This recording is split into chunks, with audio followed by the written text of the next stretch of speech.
Do you know that? Do you know what it means? That their language, their culture is going into extinction. Just make your researches and know. In Warri, you see people, they feel proud speaking pidgin, that they are pidgin, they are English, this and that. They don't know that they are heading into perdition. In Bias are the same thing. Many Ijaw cannot even speak their Ijaw language fluently. Do you know that? Not that they are born in Panya or born in Katanguro or America. No. Born and bred up in their village. But they cannot speak their language fluently. Do you know what it means? Do you know that some people are glamorizing it? That, oh, no, I don't speak my language. No, I speak English. Come to Pidgin, I'm very fluent. You don't know that they are dying slowly. Slowly, little by little, they are dying. They think that it is a guy, and a guy. They are doing is glamorizing. You are abandoning your language to a foreign language, and you are glamorizing it. It's good. Now we be the speaking. You see Igbo man speak, you say emo, you laugh. Say have accent. It's like that. You should be proud of who, even speaking with accent. You see an Indian man speak English. You see it. You move right? Yeah, you move right. Because it's not his Come to his language, either Hindi. Now he speaks with pride because this is who he is. We have many things that are weighing us down. The Fulani, why they are in control is because they preserve who they are. People don't understand. As they are using fronting Hausa language. You yourself, you go to some villages in Hausa land, you speak English, nobody even will reply you. They don't understand. You will be forced, I say forced by force, in order to learn their language. They have converted you. By force. And you'll be having them. No, they don't know how to speak English. Do you think that speaking English makes you intelligent? Do you think? If you think like that, think again. You see some Chinese that are handling contracts in Nigeria. Many of them don't hear common English. They use interpreters or by hand gesticulation. Do you think that speaking English makes you an intelligent person?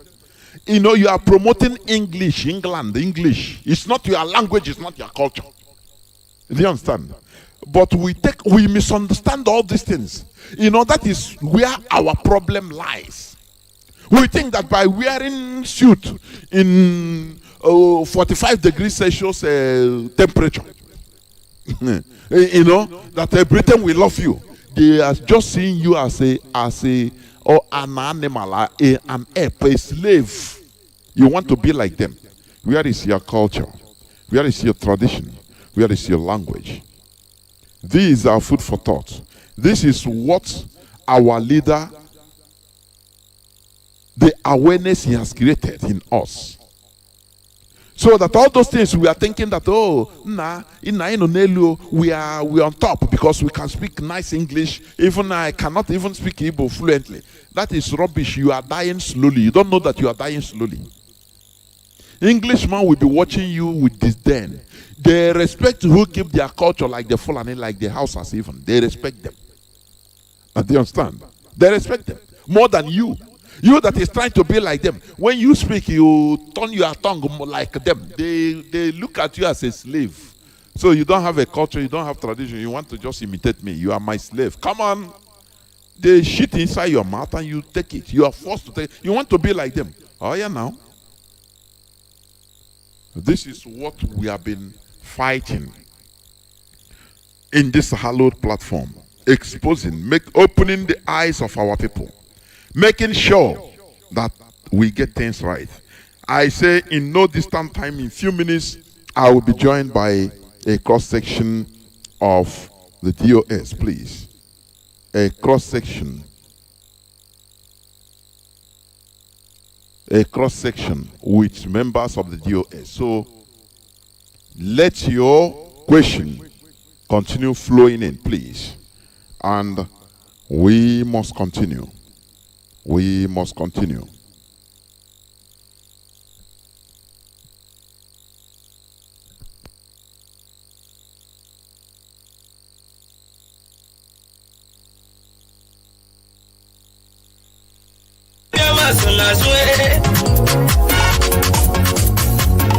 I can hear the Lord saying, do not be afraid of your enemies.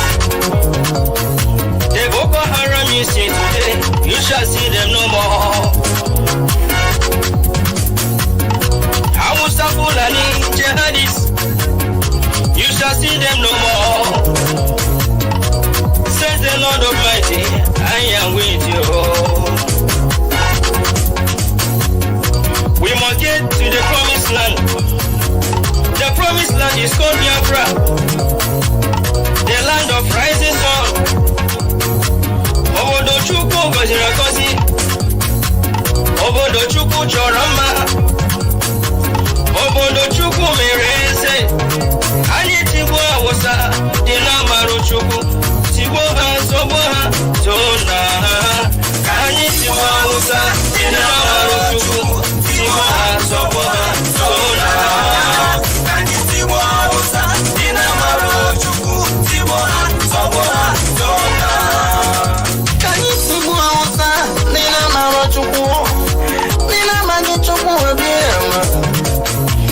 Namaji Chukwu kikemo, Namaji Chukwu na dendo, Nene kweteke na Chukwu bama buchi nobu ya buchi kiranyo.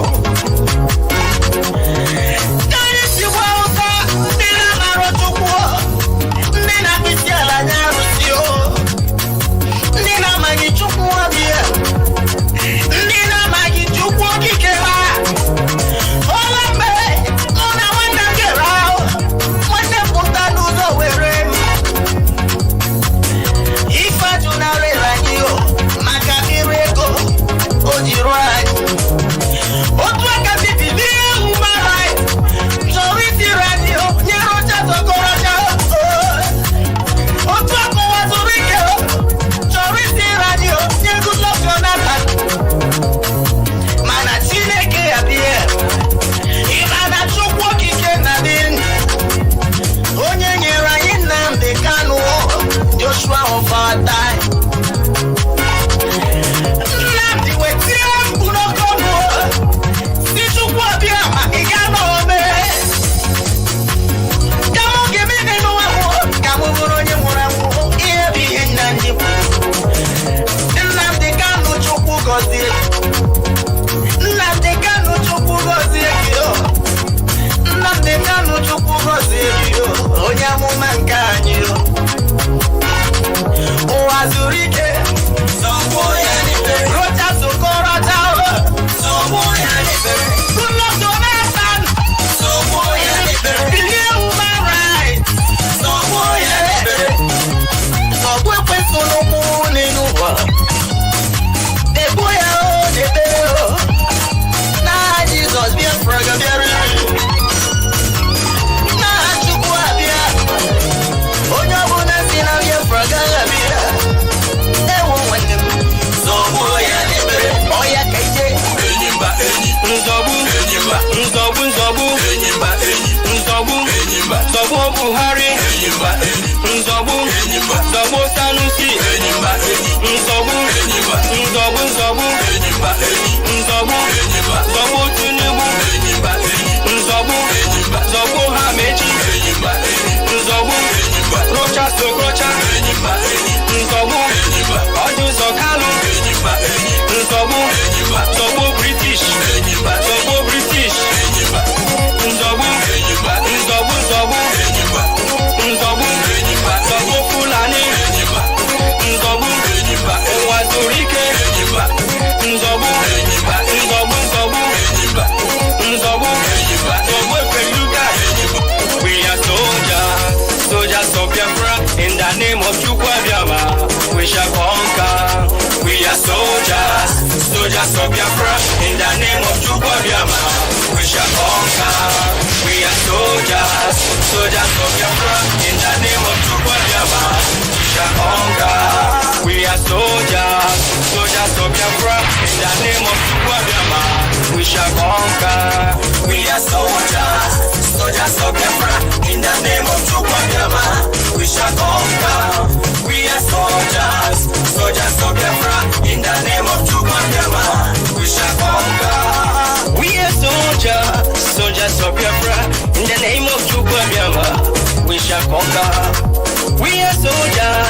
fighting for freedom in the name of Chukwabiyama.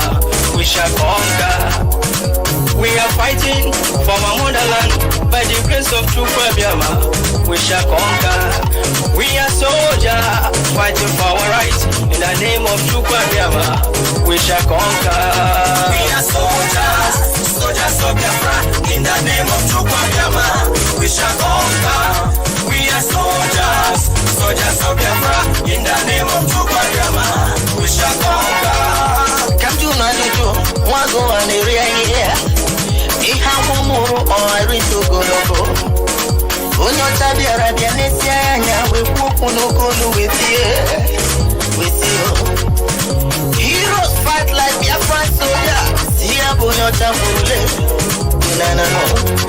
We are soldiers, soldiers of Biafra in the name of Chukwabiyama. We shall conquer, We are soldiers, soldiers of Biafra in the name of Chukwabiyama. We shall conquer. The Fulani question in Nigeria. And the Fulani question is also the Nigerian question. I could remember discussing the Igbo question. As you discuss whatever question, other names come into the picture. Looking at the Fulani question again. Yes. It's like it is a warrior tribe. Yes. A tribe always on the mission of conquest. Yes. It's not just the Nigerian problem as we talk. No. There's also the Fulani problem in Mali. In Mali. It's raising its head in Burkina Faso. Burkina Faso. In Cameroon. In Cameroon. There's this conflict. In Senegal. Have we really sat down? In Central African Republic. Have we sat down to say, let's work out a comprehensive framework to solve the Fulani problem beyond the issues of emotion? Yes, I know. Well, you're right. And I also agree with you that we should look at them beyond emotion. The Fulani as a people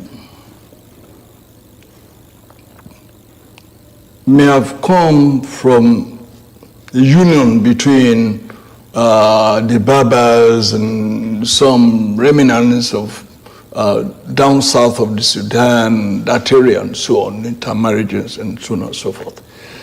But the truth of their history is that they never, ever built even a village. They are just a wandering people. They are just like the gypsies of Europe. That's who they are. They are gypsies. They are what Supranequency called Sokugo. In the noble burning grass. Yes, the Sokugos. And because they are stateless, they are townless, they are villageless, they've always roamed about in the bushes and so on and so forth. So let's give them citizenship of states. Yeah, but the way they grew, the way they emerged, in fact, giving them a state is anathema to what they consider to be their culture. They grew up with animals. Culture is not constant. I know that is the majority of them have resisted change. Because we know.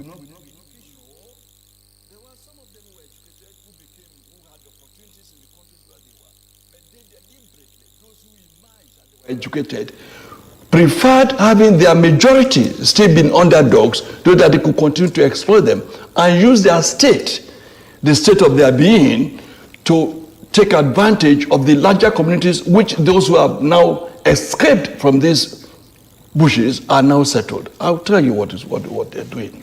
I've just cited the case of Jubril Aminu.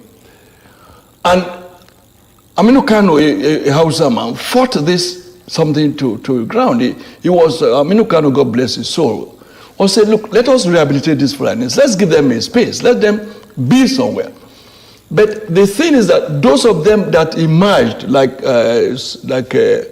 Sadaruno, like even Danfodio, not only will they not want to allow the larger communities among themselves to settle down, they would rather just be a minority. When they conquer a place, make themselves the emir of the place, and allow their own members to still be roaming the forest, because they were those who didn't escape this forest life. They were brought up with cows. They think like cows. They, like somebody observed, they lived in the jungle with snakes, with cobras. So their thinking has never gone beyond that animal level. So when you see them carrying guns, when you see them raping and killing people, that is their mentality, that is the level of their reasoning, that's the level of their development, of their civilization. But Chief, if this persists, yes, in a state where we have intelligentsia, yes, is it not failure on our part not to have come up with countermeasures to rehabilitate their minds and use their energy for development? We ought to. We should have. That was why Awolowo wanted to be president of the whole of the country, so I could spread the kind of civilization he brought to the Western region, which Zik also brought to the Eastern region. Which Ahmadu Bello tried to bring to the Northern region. Which Ahmadu Bello tried to bring to the Northern region. But they resisted. Ahmadu Bello tried, but Ahmadu Bello still preferred the Fulani dictating the pace everywhere, even in the north, which was not the case in the south. When Awolowo brought Western education to the west, it did not discriminate between the Yoruba or the Edo or the Ijaw in Western region. Azikwe or Okpara did not discriminate between the Igbo or the Kalabari or the Efik or the Anang or the Ijaw in the Eastern region at that time. Unlike the case of Ahmadu Bello, what he did was to ensure that he created fiefdoms. He created fiefdoms and made sure that the owners of such nationalities were brought under. And so they could not influence the global picture, even of the Northern region, which ought to have been. Even the colonialists could not influence the social structures of the North. Because they didn't, exactly, now you are talking, they did not allow it. Or the colonialists allowed it. No, because the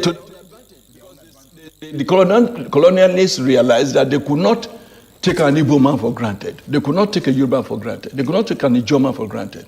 But they found that these people who were more interested, the Fulani were more interested in just preserving their own status quo and allowing the rest of the North to be underdogs, which suited their own philosophy, and which also allowed the British to do their ruling by indirect rule for them. So it paid both of them to be what they were, to remain as they were. And that's why they've remained stagnant. It's not a question of why didn't we create a template to uplift them or to take them out of the woods.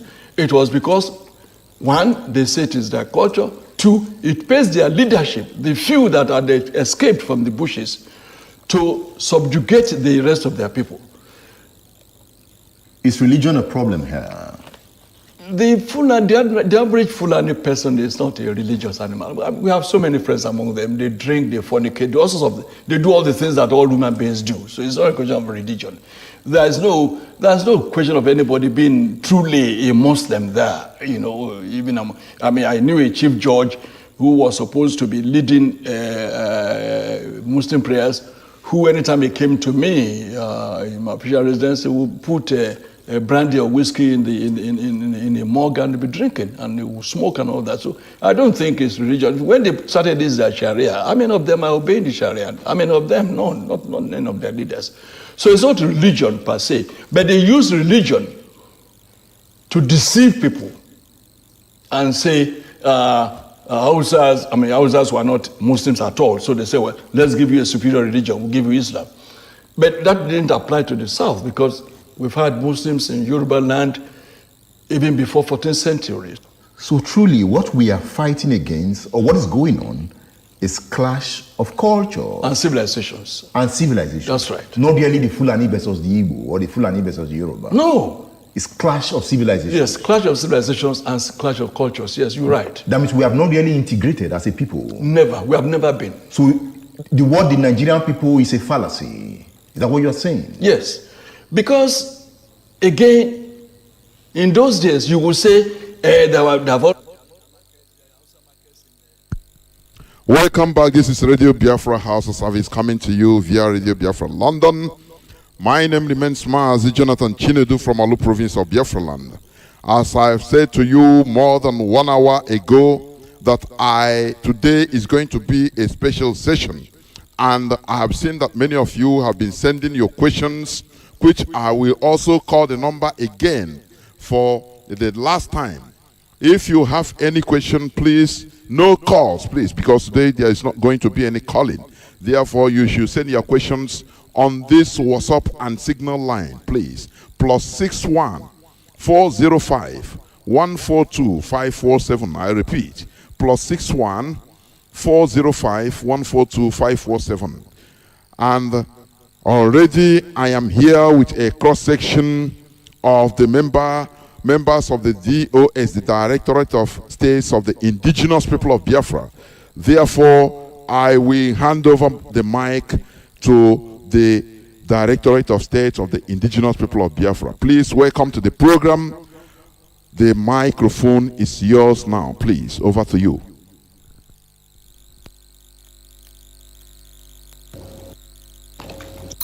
Thank you so much, Mazi. Am I coming up clear? You are crystal clear. Please, go on. The whole world is listening. Wonderful, wonderful. My name is Mazi Chika Edoziem. I happen to be serving our people, the indigenous people of Biafra, the ordained people of this world, as the Deputy Head of Directorate of State. I will say good evening from my own jurisdiction and my own place of abode. Good evening from here, all Biafrans and friends of Biafra. The people of Directorate of State, the members of Directorate of State are here today to address Biafrans. On this very day of our Lord, the 29th of July 2021, I have come this day with a cross-section of the continental reps or representatives, to be precise, of the indigenous people of Biafra to engage and address our people in these very rather perilous times as we know it.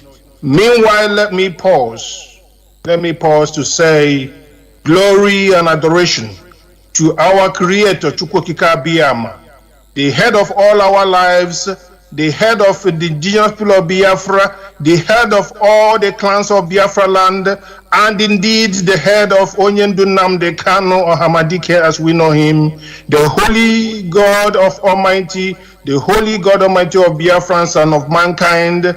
He is our God and in him we trust. About over a month now, our great and enviable leader Mazi Nnamdi Kanu was brutally kidnapped in an exercise of extraordinary rendition. An exercise that can only be performed by this very republic I call Yankari Game Reserve, called Nigeria. It is therefore very paramount to all of us to note, very important, that all Biafrans of all walks of life have equally been kidnapped brutally as well. That we must put in our mind is a spit on his face and therefore a spit on the face of all Biafrans, no matter what the charlatans are saying, no matter what all those people who are trying to distract us are saying, but that is what it is. We know it to be true in all our feelings, that indeed Onyendunam de Kano has been the beacon we know in our spirits individually. Torturing him means torturing Biafrans. Torturing him means torturing Izo, torturing Efik, the Ibios, the Anang, the Igbos, and all the rest of our clans as we know them to be. Therefore, there is no doubt, as we know, we are all angry before and we're also angry even now. In fact, Biafrans are more angry more than ever as it used to be. But we can't be broken. That is what we must assure our enemies both internally and outside, that you can't break Biafrans. No way, you cannot break Biafrans. When you see them take the bullet, when you see them die on the streets, they do so because they know that is the ultimate prize, but there's something they're fighting for, and it's a proof indeed to every enemies across the board that you cannot stop them. That is the ultimate message, and that message must be absorbed by the enemies, whether they are from outside or whether they are the intellectuals as we know them to be. Definitely, we can't be stopped. This very movement is a spiritual, a divine locomotive that cannot be pulled to a stop. Only Chukwu Abiyama can stop this movement. Nobody, no individual with his own private radio, no individual with his own platform, no president of this world, no authority of any kind under the sea, above the sea, in the sky, and beyond the sky, within the universe. I say nobody. Because before you know, we're all supposed to know that Onyendu Nnamdi Kanu definitely descended from heaven above. We have to understand that. When you see enemies tampering with the children of God, when you see them, persecuting the child of God as they're doing today, it goes to give you a sign that there's something about our leader. Biafrans are angry. We are angry, and because we are angry, we are not going to let go. Let me make it clear that Biafrans are not in nations of the role of some of our evil politicians who have decided that their destiny is to remain subservient and slave number one to the caliphate. We have seen them run to not only Abuja, but also have taken decisions to be running down to Sokoto Caliphate, to go there, to run pilgrimage, and to serve them, and to lie parallel on the ground and ask for whatever they wanted to ask for, and come back home and go back again, on and on and on. We have seen that happening. It has been very unfortunate that those causing carnage in our land, those bringing unfortunate events in our land, are those of them who call themselves politicians. We must make it clear and bold. We must make it clear and bold. We do have these intellectuals causing problems, killing, and bringing in enemies to slaughter, and we also have baby saboteurs. The indigenous people of Biafra, on this very platform of the DOS and the leadership at the core, must send this message to those of them who think because you have seized our leader, you have now taken over the platform. No. Our people are still listening. They know that the leadership is still in swing. They know that our leader is still alive. They also know that indeed the indigenous people of Biafra, comprising of all clans, Efik, Ibibio, Anang, Ibanke, Igbo, Ijo, Isekiri, Igala, Idoma, as many as them, they all understand what we're talking about. You can use channel television, you can use the compromised media platforms to try to deceive some people, to bamboozle them, but they understand that the situation they find themselves in is unacceptable. And that is the underlying position. No matter what they come to say on air, that is the position. We have been dying since 1945. We keep dying, they keep killing us. Sometimes they kill like thousands, sometimes they kill dozens of thousands, sometimes they'll reduce it to 500, and they keep on and on and on and on. And nobody wants to keep the record. But Biafrans, we are keeping the record. During the first Python dance, some people bragged about it. This very leadership is disappointed in some of the politicians. Some of them are there running their mouth, thinking they have achieved what a big deal. They have achieved a big deal for making sure that their own son is today suffering in the hands of the enemies. The same Onyendu Nnamdi Kanu deemed it very important and necessary to offer this very platform of Radio Biafra, this very hallowed platform, on behalf of all those politicians who ran into trouble, even in the hands of the same masters they are following today. Joseph Carlo, how many times did Onyendu, Nnamdi Kanu, preached on this very platform that you be released? That you be released. All Biafrans were put together to raise their voices all over the Twitter, over all the platforms, to make sure that you are released, because he understood that if you are demoralized, if you have been maltreated, if you have been disgraced, that the same thing is meted on Biafrans. That is the understanding, and that is what a man is supposed to understand. But no, lo and behold, you were released, you came out. What did you do? You went back to your masters.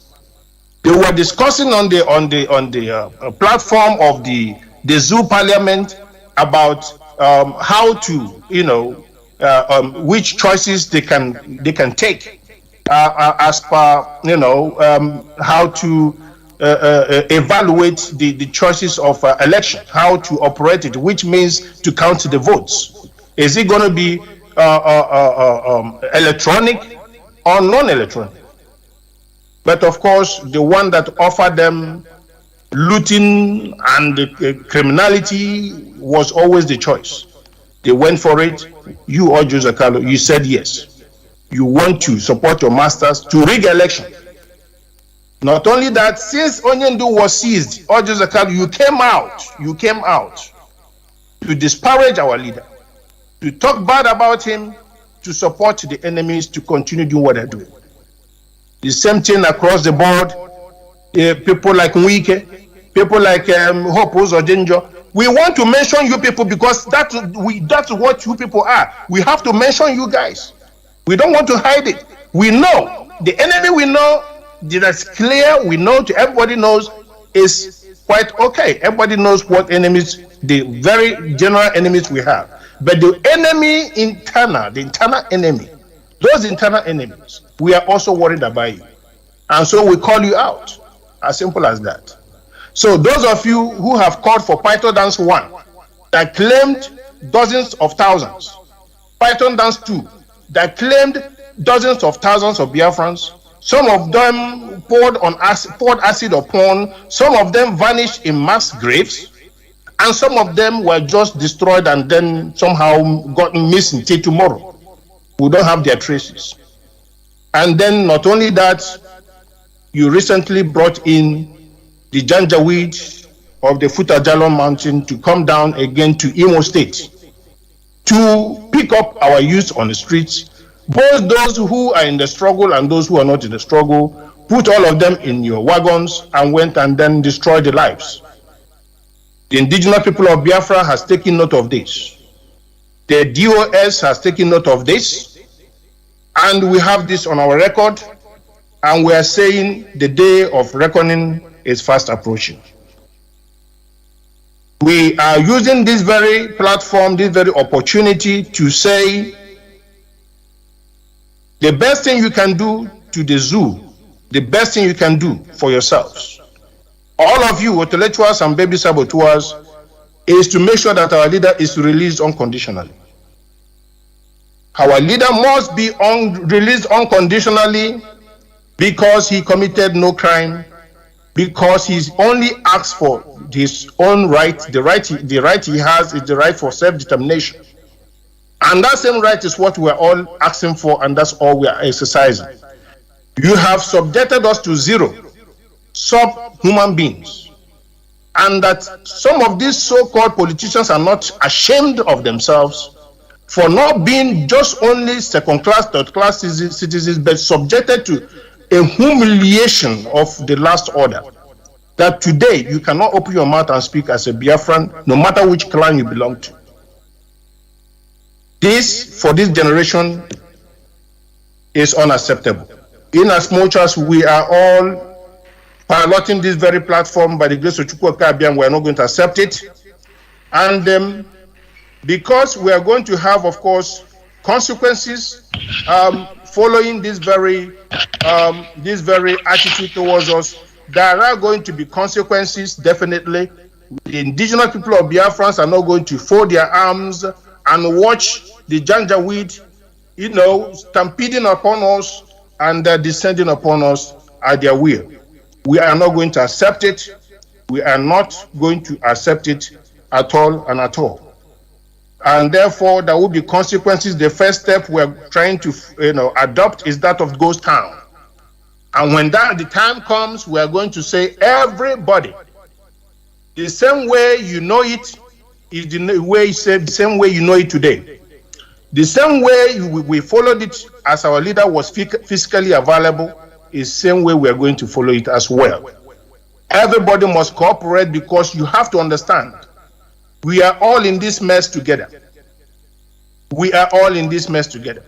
Whether you're a clergy, whether you are a trader, whether you are a businessman, whether you call yourself a politician, we are in all this almighty mess. Some of you think if you loot and loot and loot, somehow when this situation becomes worse, when you create Afghanistan in our land, that somehow you fly aboard and then somehow go and enjoy your money with your family. And now we are telling you that you are hallucinating. There is nothing like that. You can forget it. We shall salvage it together. If you think that somehow, when you continue this your subservient positions, and at the end of the day, meanwhile we have our states, our towns, our villages being converted to caliphate already. We have Sarikis already. We have foreign names in our land now. It doesn't sound like Islam land anymore. It doesn't sound like Efik land no more. It doesn't sound like Igala land no more. It doesn't sound like Idoma land no more. It doesn't even sound like Igbo land anymore anyhow. It's only foreign Fulani presence is what we are experiencing today. You give us Emir, you give us Sariki, you give us all these dangerous people, and at the end of the day, all you are bringing us down. Everything is headed down to the same situation Afghanistan has itself today. When our women can no longer wear trousers, when our men can no longer drink beer, when we can no longer come outside to make sure that we fight for the food and put the food on the table for our families, because somehow we have been Islamized at the end. And we are saying, hell no, hell no. We are going to fight this thing to the end. No matter how long you hold our leader, definitely you must release him, and pretty very quickly, for your own betterment.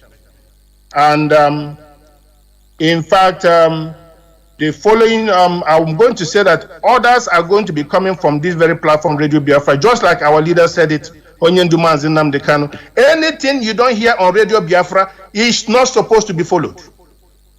Anything, all Biafrans, anything you don't hear on this very platform should not be followed. No order should be picked up, no order should be followed anywhere, no matter where it is coming from. No way. Then that order you are following is not a divine one. Because the only order you can follow is the order that is pronounced on this hallowed platform called Radio Biafra. That is where you take your order.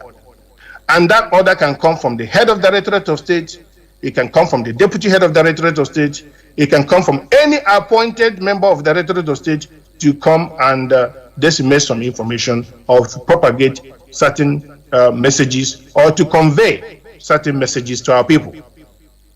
In that sense, you are going to be sure of what you are doing. It is time for Biafrans, for us to be focused going forward.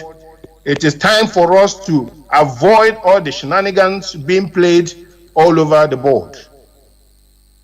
If you want to be focused and not to be bamboozled, you better pay attention. Only on Radio Biafra, created, ordained, and green-lighted by Onyendu Nnamdi Kanu. And that is what we have come here to do today, to say we want to encourage all of you not to despair, not to waver, but to remain tenacious. Our heroes and heroines have died not in vain. Not at all. This is not the first struggle where people fight and fight and fight, and there are casualties, and at the end, they are victorious. This is not the first. We are also not going to be the last. We are going to make sure that we fight it to the end of the day, that at the end, Chukwu Abiyama will give us Biafra. When people are telling you that Biafra is not coming, tell them, get thee behind me, Satan, for it is written in heaven that Biafra shall come. And on this platform, we are going to rejoice whenever Biafra comes. It's going to come pretty very soon. Maybe what is happening to us today is divine, if you don't know. Maybe, just maybe, what is happening to us today is a divine directive. Because when Chukwu Abiyama sends you to deliver, you will surely deliver, and nothing will destroy you. And that is what it's all about. Nothing will destroy you because you have been sent forth to go and deliver, to go and bring about the end of certain project. Until mission accomplished, nothing will destroy you. Nothing made by man or anything somehow looking like a human being can destroy you. No. And therefore, we are not fearless, but we are only fearful of the fear itself. Because when you entertain fear, and that is when you begin to shake, and when you begin to waver, and that is when you experience the emergence of destabilization on your position. And you begin to lose hope. But we say, where we are today, we are even stronger than before. We are stronger than before. This is the message to the enemy. That we are more stronger than even before. That this Biafra we are seeking must come. This very heaven place brought on earth called Biafra must be restored. It must be restored. Because something precious is something that gives difficulty. When it is difficult, then there's something good about that thing. So do not be discouraged because it looks difficult. It's because Chukwu Abiyama wants us to do what? Chukwu Abiyama wants us to appreciate Biafra when it comes. And that is why somehow we feel it is difficult. That is how somehow some people feel, oh no, how can we get about this? Oh no, are we going to get tired? No, don't get tired now. Come on. You can't get tired. At the time you need to be stronger is not when you begin to wind down. No.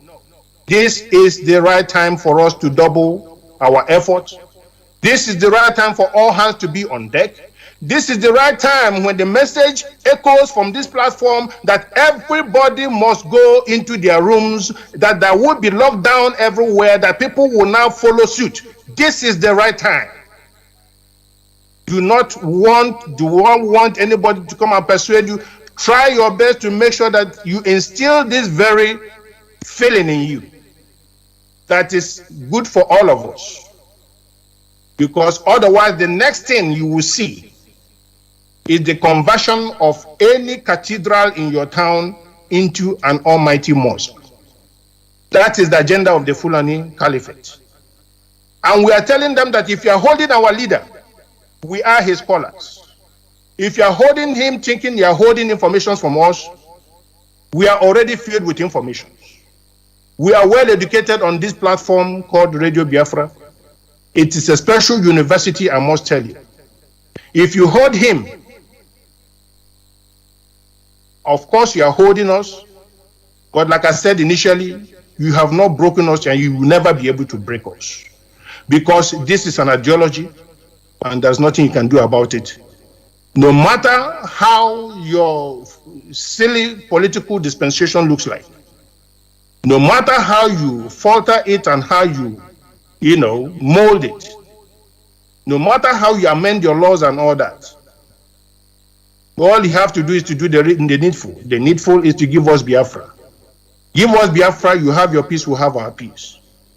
As simple as that. At this juncture, I am going to call upon the members of the Directorate of State to one by one to come on air, to handle the microphone, the persons of the continental reps individually.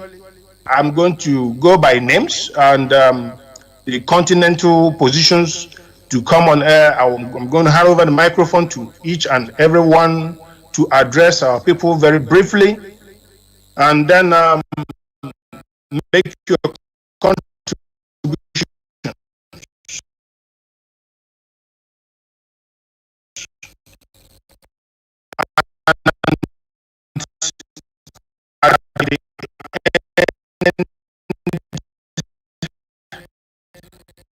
We are going to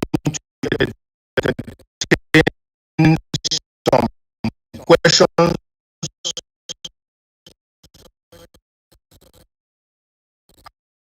across the board from all angles from these very panels. Thank you very much, my moderator.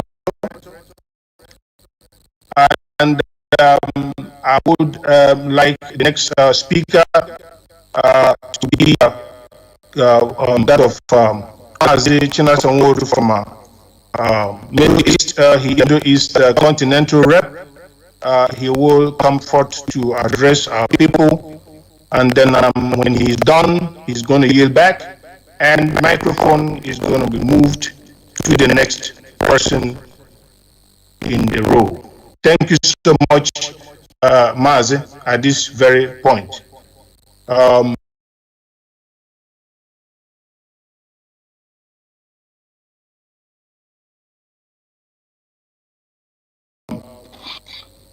I don't know if you have anything to say before I usher in the next speaker.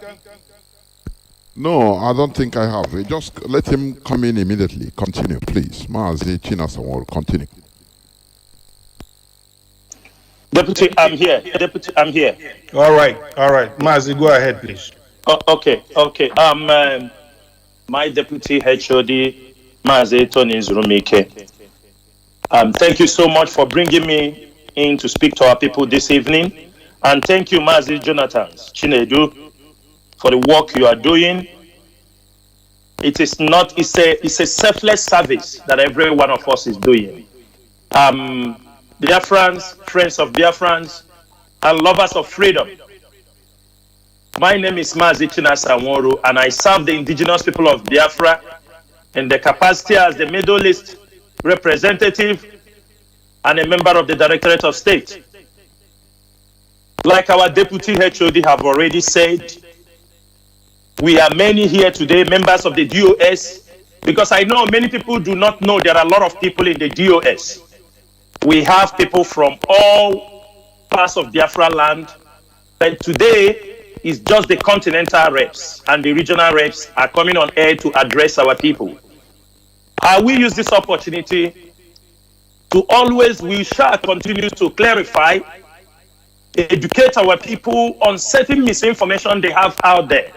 It is our duty, it is the duty of the DOS to educate and let you to understand so that you won't go astray during this fight for our restoration of Biafra. Today, there are things we have to clarify to our people. We have seen what the DSS is doing to denying the visit of our leader. They don't want people to see him. They deny access. They refuse to bring him to the court last time. Today also, they have refused for our barristers, even with court order. But I would tell Biafrans, we do not need to panic. They are playing a mind game.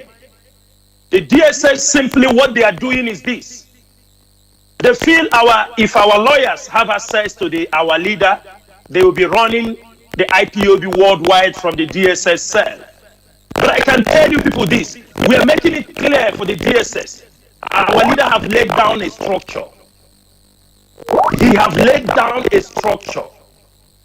He always tell us, in my absence, the Directorate of State should usher in the order. The Directorate of State, headed by Mazi Chika Edoziem. And inside the Directorate of State, we have different departments. All these departments are all effective. So the DSS, the Nigerian DSS should know, denying the lawyers access to our leader is not going to stop the movement for the restoration of Biafra. It is not going to stop the order the directors of state have given. So if they are playing a mind game, we are above this kind of game they are playing. Yes, they will say, last time our enemies, when our leader was in the prison in Kuje, they were saying he was running the IPOB from the prison. And that is what they want to, they don't want it to happen. That is why they are denying. They are thinking, as they are holding our leader, deny him communication with the lawyers, deny him everything, then they will put division in the IPOB worldwide. They will attack the DOS. They will send some of you to castigate the DOS, to bring confusion, for us to start fighting inside the IPOB, to create divisions in IPOB. Most of you who knows about this struggle in 2015, when some enemies tried to fall out, they tried to create the tripod, they tried to create Raypod, they tried to create everything. But it's unfortunate, in this DOS, in this particular regime, they have not been able to create a name from this present DOS, because the DOS you are seeing today, they are all equal to the task. One thing people don't understand is this: we do not have to come and make mouth, because we know what we are doing. That is why every time some people will come and tell you to go and do this, go and do that, all those voice messages, where people are saying, go and kill this governor, go and burn this house. These messages are not coming from IPOB members. They are not coming. They are not our orders from the Directorate of State. Our orders are very simple. Very, very simple, that we are implementing civil disobedience. And our own civil disobedience must be extreme. It is going to be extreme. Every one of us in Biafra land knows what is called sit at home. But we are taking it to an extreme side of it. It must be every Monday. Some people are saying, you do protest. I want to use this opportunity to clarify Biafrans in Biafra land and all of them around the world. Yes, protest is good. Protest is good. As you protest in Europe, you are very happy, you deliver your letters, you protest in America, it is okay. But let us look at African countries. How many African countries can we be able to protest? How many African countries can we be able to protest how many countries can the African protest in the Middle East? In Asia, how many countries? There are certain countries and continents. Protests are not, because of the dictatorial behavior of the leaders, it is very, very important that we think from different ways. From 2015, we were protesting in Biafra land. Biafra is listening very, very well. We need to be strategized. We need to strategize everything we are doing. We cannot be just thinking in one direction. If you say let us protest, we will come out. We will protest in Aba. 5,000 people come out in Aba. People in Umuahia did not know you protest. People in Okibe did not know you protest. They can only hear the news. There was protest in Aba. You come out for 2 to 3 hours, you go home. The DSS start to pursue you people, arrest some people, kill some people. Then some people will be arrested. Then IPOB will enter into legal actions to spend millions of naira to secure their bail, to secure them from the prisons. But we said, dear friends, we are more educated. We are more intelligent. What we are saying, if you are coming out for protest, it's only IPOB members that are coming out for protest. And these are the people they will kill. The Fulani Janjaweed in our land, they are looking for any little opportunity to kill us. When you come out to protest in Onitsha, they will say that you are blocking the road. You are making public disturbance. They will charge you one thing or the other. But we said, let us sit at home. Why should we sit at home? If you can remember, in 2018, when we sat at home, go and Google it. Nigeria lost in that sit at home 226 billion naira in one day because we shut down Biafra land. Nigerian government lost 226 or 28 billion naira on that day. Imagine if we can lock down Biafra land every Monday for 1 month. You know, the police, the revenues, everything they are taking from our land, we are going to deny them those things. It is very, very important we understand the way this game works, especially since they do not want, we do not want our people, because tomorrow we bring out IPOB members on the street, they kill them, people blame the DOS, you bring the people out without guns, you bring, everybody will interpret. But when we call for a sit at home, whether you love Biafra or you don't love Biafra, you will sit at home. If you disobey, you will be dealt with, because the ESN will be around to implement this order. We are asking our people. They are coming in our land. They are kidnapping our youth. They are killing our people. They are adopting women, adopting children. Why? Who is speaking for us? The governors are not speaking for us. I hate people who will claim that they are speaking for us, but they cannot stand as a man and speak for the indigenous people of Biafra or speak against the killing of our people. This is what we cannot accept. You cannot come and tell me I'm speaking for you. In your presence, they will come and massacre us. And you want me to give you respect? You want me to take your advice? For example, what happened in Enugu? The governor was there. Our people who are protecting the communities from Fulani herdsmen. The governor was there. The military were sent in to massacre, to attack the ESN. In less than 48 hours, they attacked the ESN. The Fulanis flowed in from Kogi State and attacked those communities. And you want me to respect the governor? There is something I want to make it very clear here. We are different human beings, but we have one ideology. This Biafra is either yes or no. We don't like people who sit on the fence. And there is no opportunity for those who play politics with the name of Biafra. You cannot put one leg in Biafra today, one leg with the politicians. We will cut anyone out, because this is not what we are here.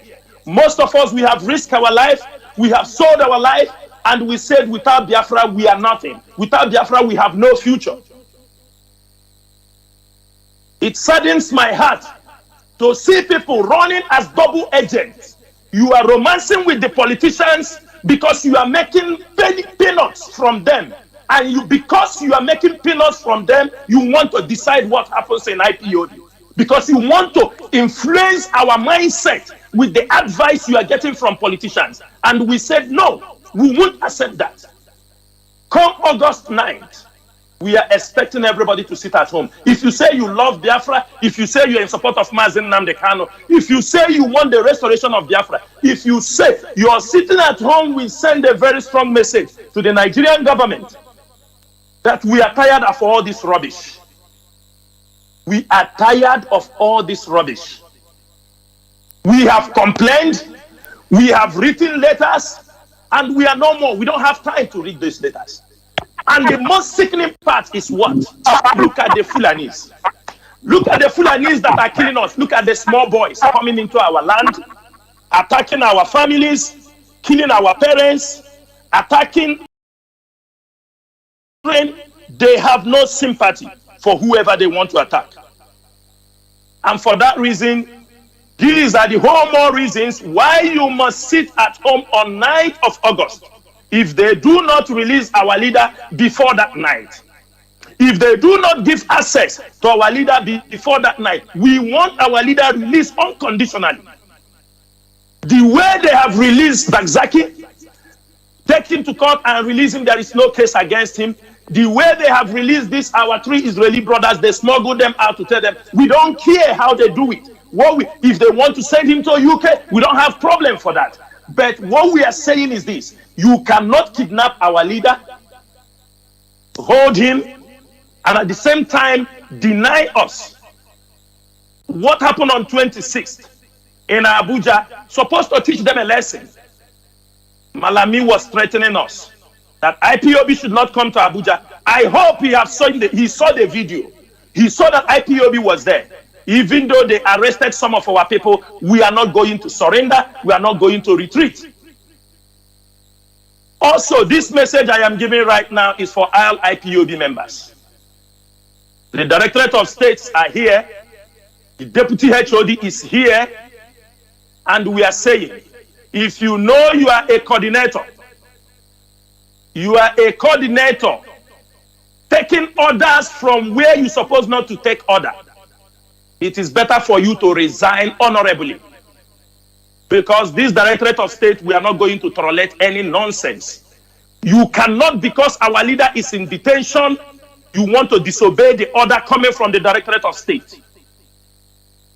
You cannot, because you have found an opportunity, because Mazi Chika is in the hands of the enemy, now you turn out to be a stubborn child. When they talk to you, you said you are taking your order from here. The leadership of this organization, the leadership of this movement is the Directorate of State. In the absence of Mazi Chika, it is Mazi Chika Edoziem who is the head of the Directorate. Radio Biafra, anything you do not hear on Radio Biafra, do not. Because at the end of the day, something happens to you, it falls back on IPOB. Somebody gives you an order to go and do something. When you are caught, it is not that person's name they will write. It is the IPOB. You have seen what is happening in Imo State. When they catch anybody in the bus, they catch anybody with a gun, they catch anybody with anything, they say we have caught one IPOB ESN. This is what they have learned to do. If anybody is giving you an order to go and do any nonsense without the knowledge of the Directorate of State, without the knowledge of the departments in the Directorate of State, you are on your own. Besides, we have tried our best to maintain our non-violence, even though we raised ESN. ESN is specifically to drive away the Fulani herdsmen in our land. But we cannot, because that we have created ESN to drive away Fulani herdsmen. We have seen what our governors are doing. Indirectly, they are trying to kill IPOB inside. In Ebonyi State, Dave Omahi is holding not less than 400 IPOB members in detention. Dave Omahi, one of the boys last time on 23rd of this month, Obin Nowa, died in the hands of the Nigerian State CID in Abakaleke. Nobody said anything. Nobody will condemn the act. But if it is IPOB or who is not IPOB, they will bring the blame on you. What we are saying this evening is very simple. You must follow the orders from the Directorate of State. If you know you are too big to follow the orders from the Directorate of State, please kindly this early stage and vacate so that we will know how many we are. It is as simple as that. And also, I want to make this thing very clear. There are people using the name of ESN to raise funds to make it around the world. And the most of you make this fund and it doesn't come to ESN. We are taking record. Early this year, there are people who have made all around the world. They said they are raising money in the back of here. You can make your fundraising. Nobody said no. But you cannot take the name of ESN and the name of IPOB. You make a fund and you don't bring the money to IPOB. This is something we are not going to accept. Raise your fund, but do not use our name to raise money that cannot come to IPOB purse. This one is not accepted. Because we are taking record of those who have using the name of IPOB, ESN, and they raise money and they refuse to send this money to the purse of IPOB. Be it in Europe, be it in Asia, in Africa, people open forums. They say they are contributing money for ESN. I hope you are sending this money to ESN. Pause. I hope you are sending this money to ESN account. We have people who are in charge of this account. Ask your coordinator, ask your continental reps where you have to send the money. But we don't want you use people go and form WhatsApp groups in the name of IPOB. You are collecting money in the name of ESN. You do not know anything about ESN when you collect money because you know our people are in love. They want to support IPOB and ESN. These are little concerns we must look into. I know that we are many in this place, and I have to try my best to be brief, but I will be coming on air from time to time to clarify our people on certain things. But one thing is this, Biafrans. The detention of our leader, the illegal detention of our leader by the Nigerian DSS, they should know they are playing with fire. They cannot touch our leader. They know. We don't need to panic. DSS cannot touch our leader. If DSS can kill our leader, they would have killed him in Kenya or when they are bringing him back. They know the consequences of killing the leader of indigenous people of Biafra. They know the consequences. But what they are looking at is how can they destroy IPOB? When they can be able to destroy the leadership of IPOB, all of you run around, this one follow this person, this one follow this person, then they can be able to harm our leader. They know the structure has been destroyed. But we promise you people one thing. It is not about me. It's not about you. It's not about anybody. It is about the restoration of Biafra. It's about Mazi Chika who have led us through this period, through this time of war. Many people do not know we are in a war zone. You're supposed to know what is happening in our land. It's a war zone. Military, they send me carrying their weapons anyhow, shooting people at will, doing everything they like. But Chukwu Abiyama always prove of right. We all know how Abakari has been patrolling in our land, killing our youth. Hope Uzodinma, he collects millions from Hope Uzodinma. He lodge in the hotel. They say Abakari is here. He comes out, pick people in the market, pick young boys in Imo State, ship them to Abuja to go and say that I have caught ESM people. This is what they are doing. And that is the person who is a super cop. They catch anybody randomly. They send them to Abuja. He collects money. For him to come to Anambra, everybody saw him in Anambra. You think he came for free? Biafrans, do you think he came to Oba for free with 10,000 soldiers to come and do protection? Do you think he came for free? He was paid millions. He is killing those also who is giving him money, who is feeding him. Tomorrow he can turn against Obi Kubana who paid him nearly 37 million. They can deny it, but we know he didn't come for free. He's killing our people. You see what happened with Hush Puppy have showed you what they have been doing to Biafrans. Because it is still an Igbo person, it is still a Biafran that he connived with Abbas Hush Puppy to put in prison. It is still an Igbo person. When they come, they present themselves like saints. They call him Super Cop. When you talk, they come. What we are saying, stop killing us. Stop killing our people. Stop pretending. Show your force in your place and leave Biafra land. All the people Abakari killed, all the innocent souls Abakari killed in Biafra land. We told him he will never go free. He go free in Biafra land, he will never go free in life. And his problem have started. Today now, Abakari now is a teller. If you want to sew traditional clothes, you call Abakari to give you his teller. He's now dealing on the sewing of local clothes. We know that Hush Puppy wear designers' clothes. We never see him wearing traditional clothes. Now Abakari is telling us his partner in crime is telling us that he gave him money to come and sew clothes for him. Clothes of 300,000. And you people believe those craps?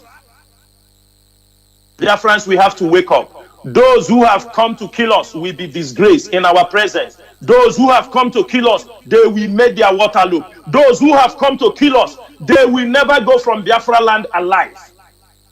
Then finally, we don't mind what for this.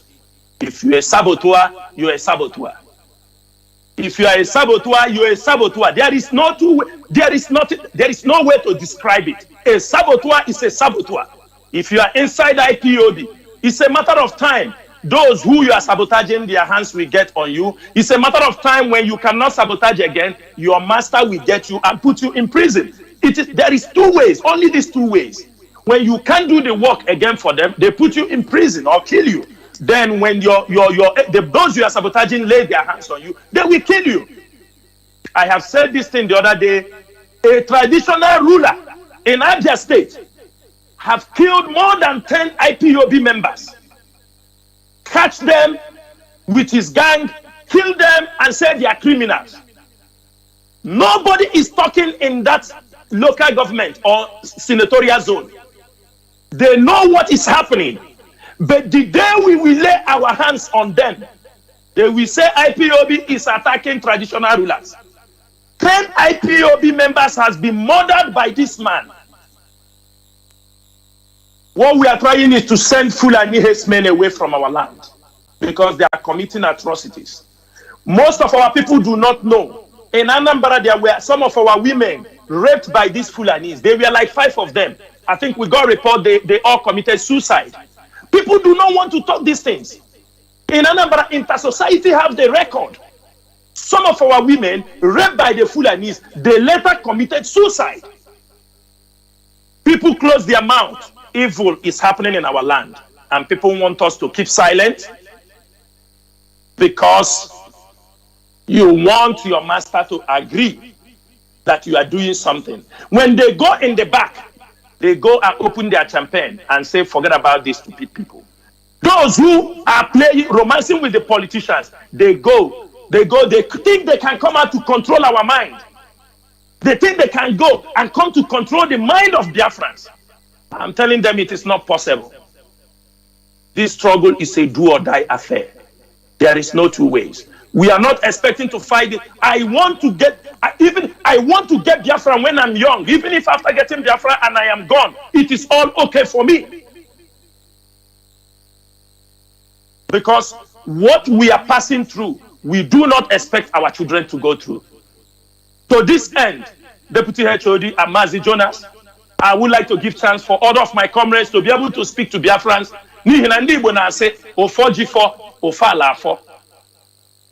Let me hand over back to you, Mazi Tony Zurumike. Thank you so much. Thank you. That was a great rendition from you, and it has been absorbed by Biafrans across the board. We are to nip this very trouble in the bud. The idea that somehow we should continue in perpetuity of these very excruciating pains called slavery is very, very unacceptable. We are not going to accept it. We must extricate ourselves completely from this unacceptable situation. It is not looking good. But Biafrans will remain focused. All we need is unmitigated support, and that all hands be on deck. With this, I'm going to move to the next speaker. That should be in the person of Mazi Tarinemi. Our Izon brother should come on board. Take the microphone, please, with immediate effect. Thank you so much. Thank you very, very much. I hope I am coming out clearly. You are. Please go on. You are coming out clearly. Coming on, and please, you need to hail our Azon people the way you do it in your local. And before you proceed, please do that. Thank you very much. Iza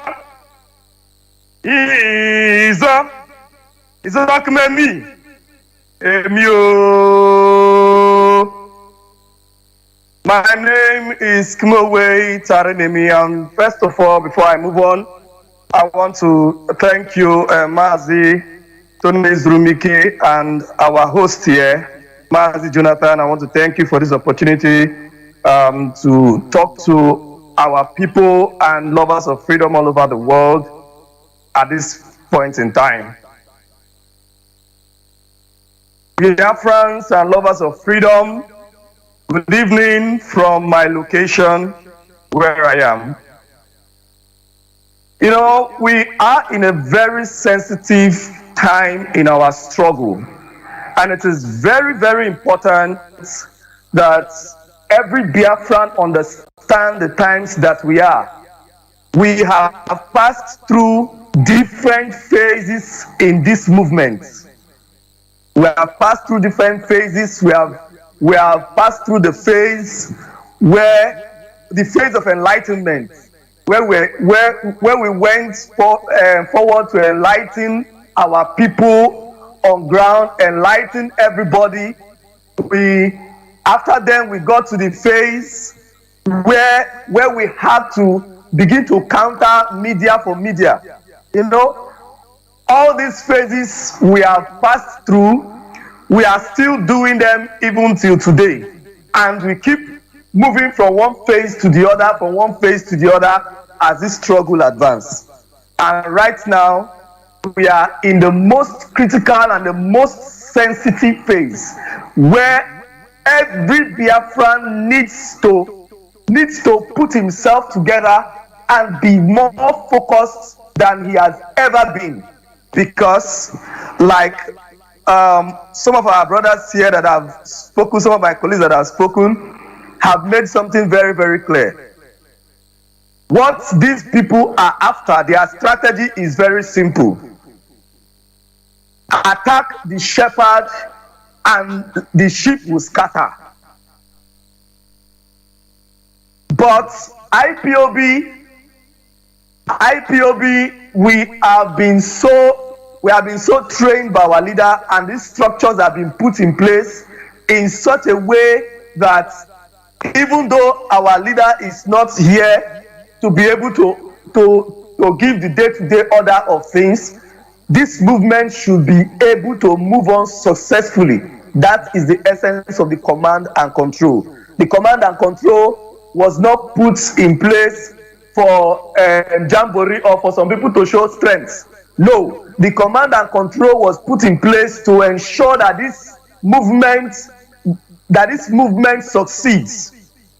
And we know ourselves, we know who we are. We are people that we always ask questions at every point in time. Those are Biafrans for you.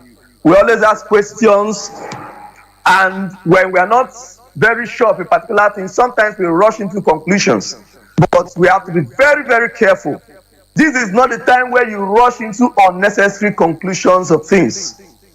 You don't rush into unnecessary conclusions and begin to take unnecessary orders.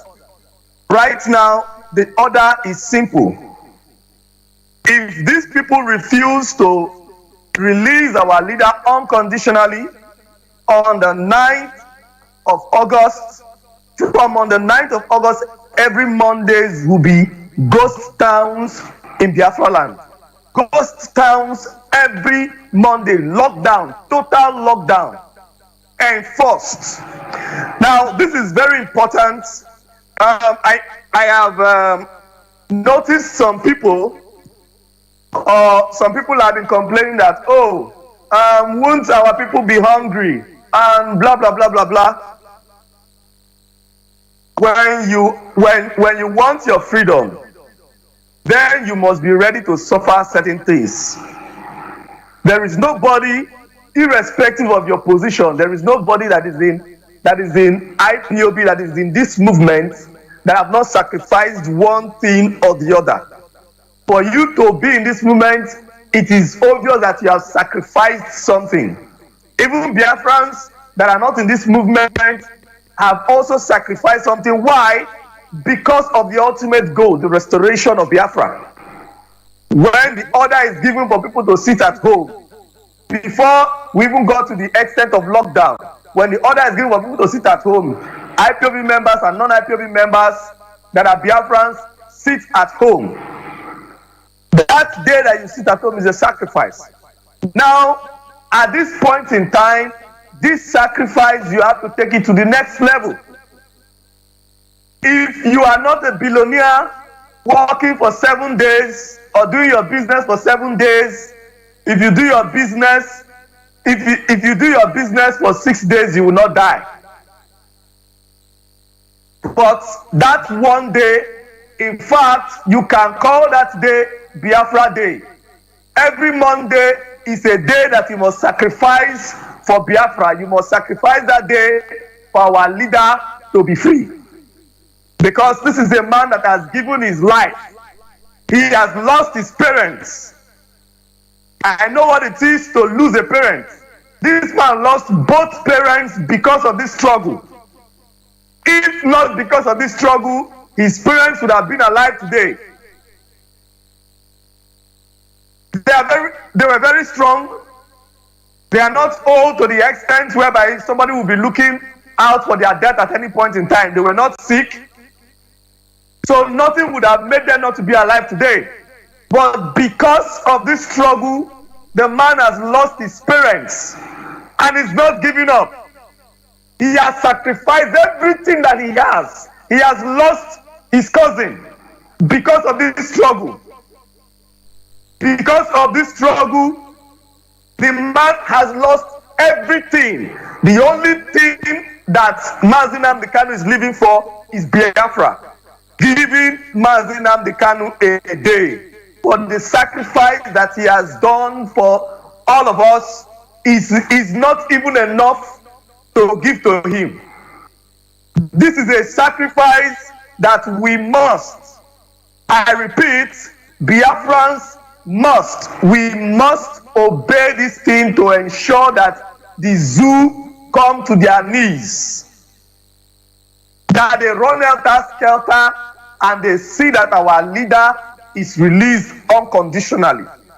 This is all you have to do, and all those gossips, all those unnecessary ideas and all of that, all those things should not be welcomed.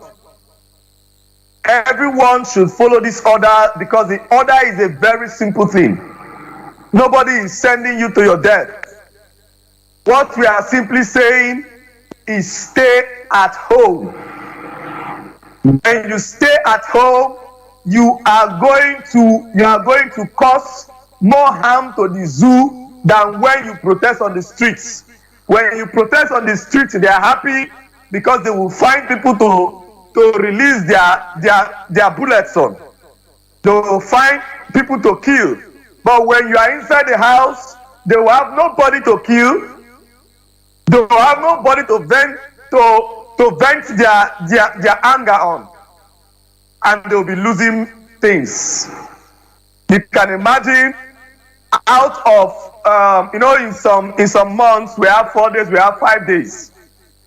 So in a particular month, the zoo activities, economic activities and what have you will not go on for about 4 to 5 days in a particular month. This is going to be something that the zoo is going to feel very, very, very strongly. And what do you need to do to achieve this? Simply sit at home. Sit at home. It is very, very simple. If you think, oh, on Monday you need to work, you need to make money, then you now know that you have to work more than you have ever worked before to cover up that Monday.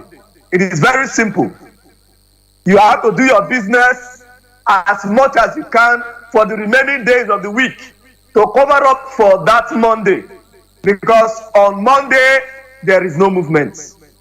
If these people refuse to release our leader, on Mondays, there will be no movement. So this is the reason we are not rushing it. We have given you some time for you to prepare yourself. You have from now till on the 8th of August to prepare yourself, because on the 9th, it will be total lockdown. And I want to say this, and I want to say, and I'll be brief about it. All those people that have been going about pointing people, looking for our people that are sacrificing themselves to ensure that all of us, we are free, that our generation is free from eternal bondage. Because what many people do not know, some of you that are dragging feet, what we are doing, this time that we are doing this thing, this is the only time we can do it. If we all go to sleep, if today this struggle is difficult, because from what I'm seeing, the challenges we are facing is even more than it was about 50 years ago when our fathers fought. If it is more difficult now, you can imagine what it will be for our children and generations to come if they want to fight. And our enemies are not relenting. Any time that you waste, our enemies are advancing. If not for ESN, I wonder if we'll be able to move around in our cities any longer. If not for ESN that has stopped the invasion. The invasion of our enemies are only stopped by ESN. So when some people begin to misbehave and you want to ignorantly help the zoo to achieve their aim, what you are doing is that you are actually ignorantly helping them to destroy this movement. But whether ignorantly or what have you, you are not going to succeed, because this movement is divine. I, as an individual, I never imagined being in a movement like this. But Elohim told me early enough when I started hearing the voice of our leader. Elohim told me I must do this. He said, you must do it. You must get involved. You must speak. Because to whom much is given, much is expected. When Elohim opens your eyes to see these things the way you see it, as clearly as you see it, it is not for nothing. He said you must speak, and I started speaking, even with the challenges and with the people, the discouragement. I started speaking, and I'm still speaking, and I will continue to speak, because there is no other life, because the picture is very clear. There are only two options. It is either we get Biafra or we all die trying to get it. Because there is no life outside Biafra. If you have not settled that in your mind, then you must have to rethink and go back again from the scratch. Maybe you have to go back and take the IPOB oath once again, if you do not understand that there is no other option. Our enemies are highly determined and they are very strategic. What they want our land and our lives. Anyone that stands in their way, they will cut off. So what we have now is what we are doing. This movement is a blessing from God. This is the only opportunity that we have to save our people. So if you're in this movement, you must be very focused. And as it is right now, the DOS is standing strong, and you must give the Directorate of State the support that we need for us to be able to bring this whole struggle to a conclusive end until our leader comes out of detention and we continue. If by that time Biafra has not been restored. Thank you very much, our host. Thank you very much, my leader, Deputy HOD Mazi Tony Zurumike. Wonderful, wonderful. That was our African rep, and I will say well spoken. At this juncture, the microphone will go to European rep in the person of Mazi Abanyim Austin. Ndewo. Ndewo, when you see Mazi Zurumike, I hope I'm coming out clear. You are coming out clear, loud and clear. Thank you. Greetings to you, Mazi Chika Edoziem. Biafrans are happy with your contributions and your commitment in the struggle. Keep on doing the good work. Your message is being received positively all across the world. Good evening, Biafrans all over the world. Good morning and good afternoon, depending on your time zone. My name is Mazi Austin Abayim. I come from Amike. Amike is in Olo, province of Biafra land. And I serve the indigenous people of Biafra as the European rep and member of Directorate of State. It is very important that the Directorate of State comes on air this evening to address some pertinent issues that have been revolving around our movement, especially since the extraordinary rendition of our leader, Mazi Chika Edoziem, from Kenya to Nigeria. We have been watching very closely. Very, very attention has been given to this issue to tell the Nigerian government that we are still Biafrans.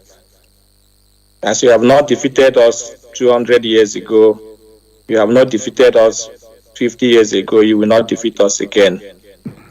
Because we are Biafrans, simply. We are the children of Chukwuka Abiyama.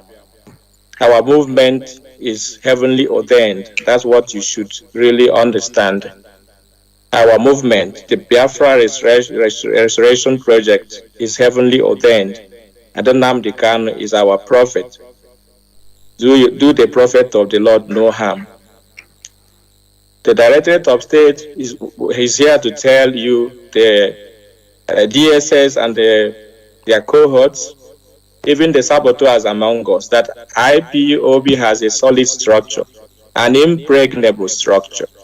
Those of you who are hoping and thinking that you are going to bring division now that our leader is incarcerated, think again, because we have a blueprint that is guiding our steps into this struggle. We are ready to fight this war more than 200 years. Our leader has said it already. We have studied the reason why we failed 50 years ago to restore Biafra, or to maintain the country that was declared as an independent nation 50-something years ago. The reason why we failed, we have corrected it. That's the first thing we did in this struggle, because our leader knew about all these things. He studied more than 17 years the reason why Biafra failed when it did. For that reason, we have taken all the necessary corrections and measures to ensure that this struggle can be sustained more than 200 years. So no matter whatever you do, keeping our leader in the detention, hoping that you are going to maybe inflict an injury in the struggle, then you are wasting your time, because we have more than 1,001 Nnamdi Kanus waiting. And now that he is incarcerated, we are going to unleash them. He is the one who has been preaching peace. He didn't want to harm anybody. Our movement was a peaceful one. We have been demonstrating only with our flags and our placards, but what we receive in return has been bullets, live bullets. It was very, very ridiculous when we saw in Lagos last time that Nigeria has water canister to disperse crowd. I never seen that before. In Biafra land, they don't have water canister. All they have is armored tanker. And this is to show all Biafrans that we are hated, not because we did anything wrong, but because of the blessings Chukwu Abiyama has deposited in our land and in our intellectual capacities. We want to ensure them that Nnamdi Kanu must be relieved unconditionally and unharmed. The DOS has resolved to ensure that this movement remains sacrosanct, as our leader has left it, and he is going to come back and take up the movement as he left it. Because as we speak now, Mazi Chika Edoziem is the head of Directorate of State, and all the members of Directorate of State from every part of Biafra land, we are solidly behind him, because this is the structure that our leader laid down for us, and we are following it very, very strictly. and meticulously. So for that reason, our people must understand the reason why we have called for a constant sit at home, and the reason why we have not allowed an open protest to happen. I think Mazi Chika has elaborated on that we should understand why we shouldn't come out in the street to make them drink more blood of Biafrans, because the blood of Biafrans have been offered at the table of one Nigeria and the altar of one Nigeria for so long, and we have decided not to give them any opportunity to drink our blood, but they are going to drown in their own blood this time. We are not coming out. We are going to sit at home to save our lives and to frustrate the Nigerian economy, which already has crumbled. Those who understand about finance and economy will understand that Nigeria is already at the brink of collapse when it comes to economic terms. But when we sit at home, we are going to help them commit what we call economic suicide, and that is going to happen very soon. If they fail to release our leader, our threat is conditional. That condition is that they release our leader on or before the 8th of August, and from the 9th, we are going to start our civil disobedience. And if they still refuse to release our leader, we are going to tighten the buttons of this civil disobedience until we sweep Nigeria into their knees. Our leader, his life and his sacrifice in the struggle can never be quantified. Therefore, we are ready to do anything possible to ensure that he's released unconditionally and unharmed. So, to all those politicians in Biafra land who thought that they have attained their goals by betraying our leader, or those who contributed their funds to ensure that our leader is taken into captive, we are sorry for you, because Biafra land will never contain all of us together. It will be better for you to go to exile or to move to the northern part of the zoo to meet the Fulani Caliphate and live there than staying in Biafra land, because what is going to come on you, it is unprecedented. We don't like to issue threats, but we are giving you a promise that our leader says many times in his broadcast that the method to our madness, and that madness is what you are going to be seeing as you keep our leader under detention. We want to tell our people that the sit at home will be very, very effective. It will create more impact towards our goal to push Nigeria into a very tight corner, especially economically, and save the lives of our people rather than coming out in the street to protest, because Nigeria anyway, they don't understand the meaning of protest. They see protest as call for war. They don't understand the referendum as a call for war, because they are Janjaweeds who studied with only the quota system the zoo has to offer. So they don't know how to run a country, how to run an economy, and what democracy really is all about. Therefore, we are calling on IPOB members worldwide to remain resolute. We are going to be issuing memos and press statements signed by our head of directorate, Mazi Chika Edoziem, and we are calling on all Biafrans to always look out for information coming from the Directorate of State or what they hear on Radio Biafra, because there are a lot of fake news lying out there on social media that make our people to panic. We want to ask you not to panic. Confirm whatever you hear from your coordinator or from any member of the Directorate of State before you do anything. We have one central command, and at the moment, Mazi Chika Edoziem is on the seat to do that work.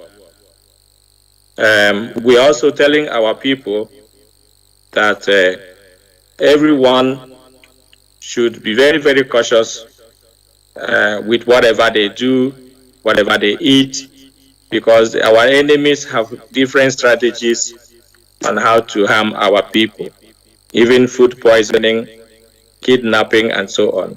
We need to be cautious. We need to be conscious of what we eat, where we go, and when we go there. We are calling on the Nigerian government to relieve our leader unconditionally because the life of Mazi Nnamdi Kanu is sacrosanct to the people of Biafra. He is a type of Christ to us. The chains on his hands are the chains on Biafrans. All the torture and inhuman treatment as he has been subjected through are done to Biafrans. And all the sacrifice that this man has made in this struggle, and the life of over 5 million Biafrans who have given their lives for the sake of this Biafra freedom, is the more reason why we should never back down, no matter what. This is a message that the DSS and the Nigerian government should understand, that the more they kill us, the more resolved we are to pursue the freedom of Biafra.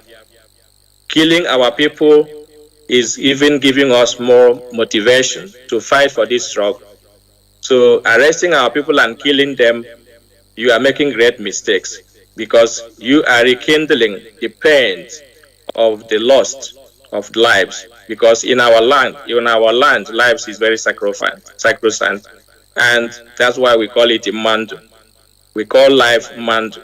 The more you waste the lives of Biafrans, especially our youths, the more you rekindle our pains, and the more resolved we are to continue pursuing this struggle until Biafra is restored.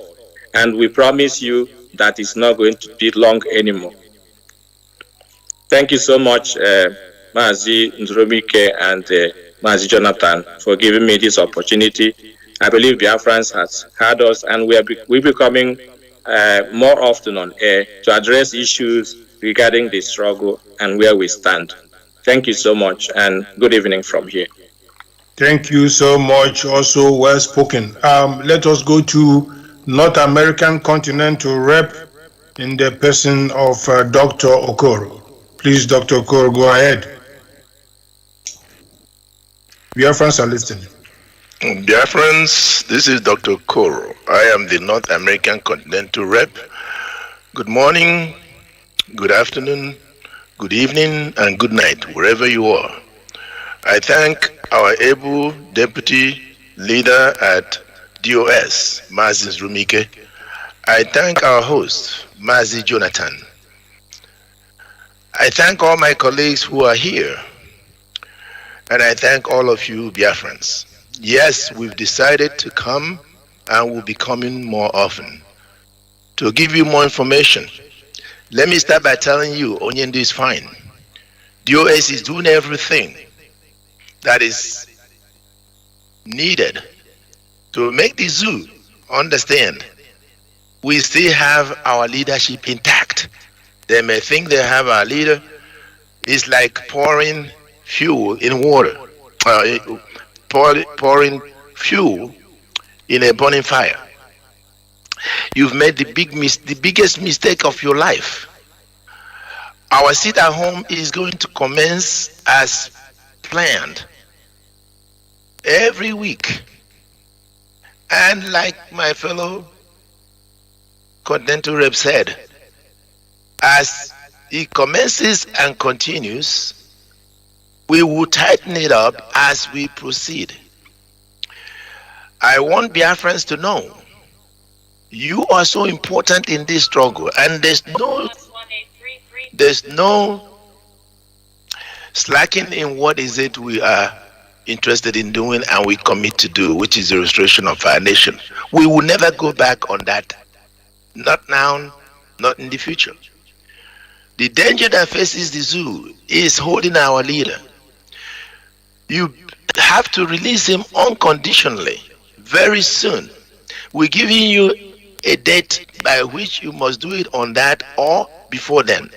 You have no choice. The worst will come. It's an information you must think seriously and act according to our demand. You have no other choice but to do that. Biafrans, USA is intact. USA is doing everything to do the things Onyendu knows USA can do. Yes, and US is doing everything that US is supposed to do. Our leader, Mazi Chika Edoziem, is doing everything with all the continental reps and members of the US. When you think you've got us, it makes things very, very worse for you. So, your saboteurs, when we begin to address them, you'll have no information, you may not even have them, because they know our capabilities. So let me make it clear, saboteurs, whether you are within us or outside, you are reachable. And once we commences in doing what we are planning to do, all of you will be addressed. Be you a politician, be you a business person, be you whatever you are, be you within us, we will block you out.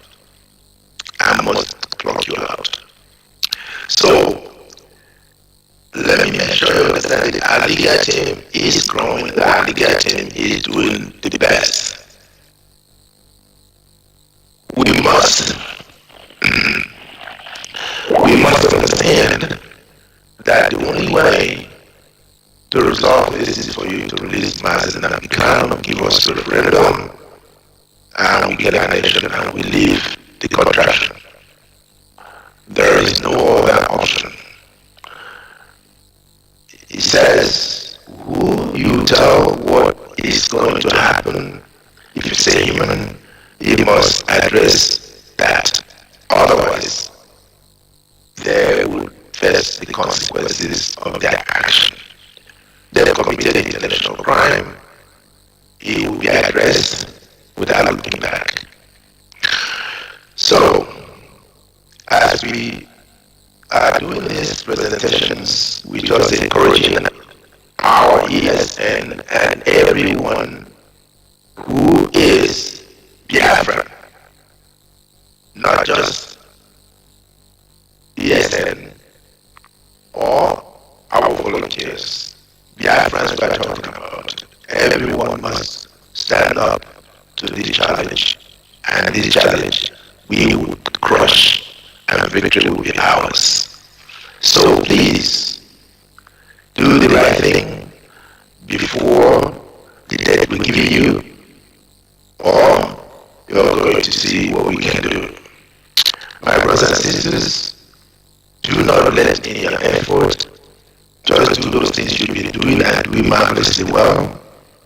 We will lead you in accordance, and will lead you very, very successful to accomplish this. And our leader will be released pretty soon, because we will not let. Thank you very much, and be as consistent in your positions. Just do your work, and victory is ours. Thank you, Mazi Chika, and thank you, Jonathan, and thank you for hosting us. Thank you so much, Mazi Jonathan. You're doing a very wonderful job. Thank you, our North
Joshua of our time.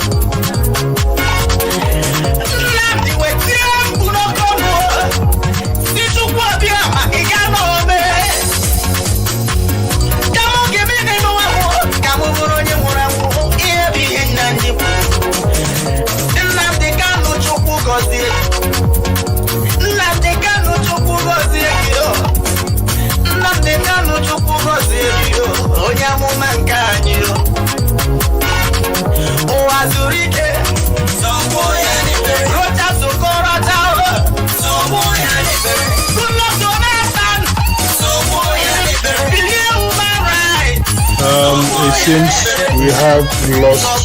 Okay. Hello, can you hear me now? Mazi, okay, are you back? Yes, I'm back. All right, all right. Let's go ahead. We are gonna try to keep it brief going forward. Please, Mazi, go ahead. Okay, thank you very much. Biafrans all over the world and lovers of freedom. I don't know where you are, but as you're listening to my voice, there is something I want to clarify here. As regards some questions coming out, what benefit are we going to benefit in sitting at home? I'm here to tell all Biafrans and lovers of freedom all over the world. We stand to benefit a lot of.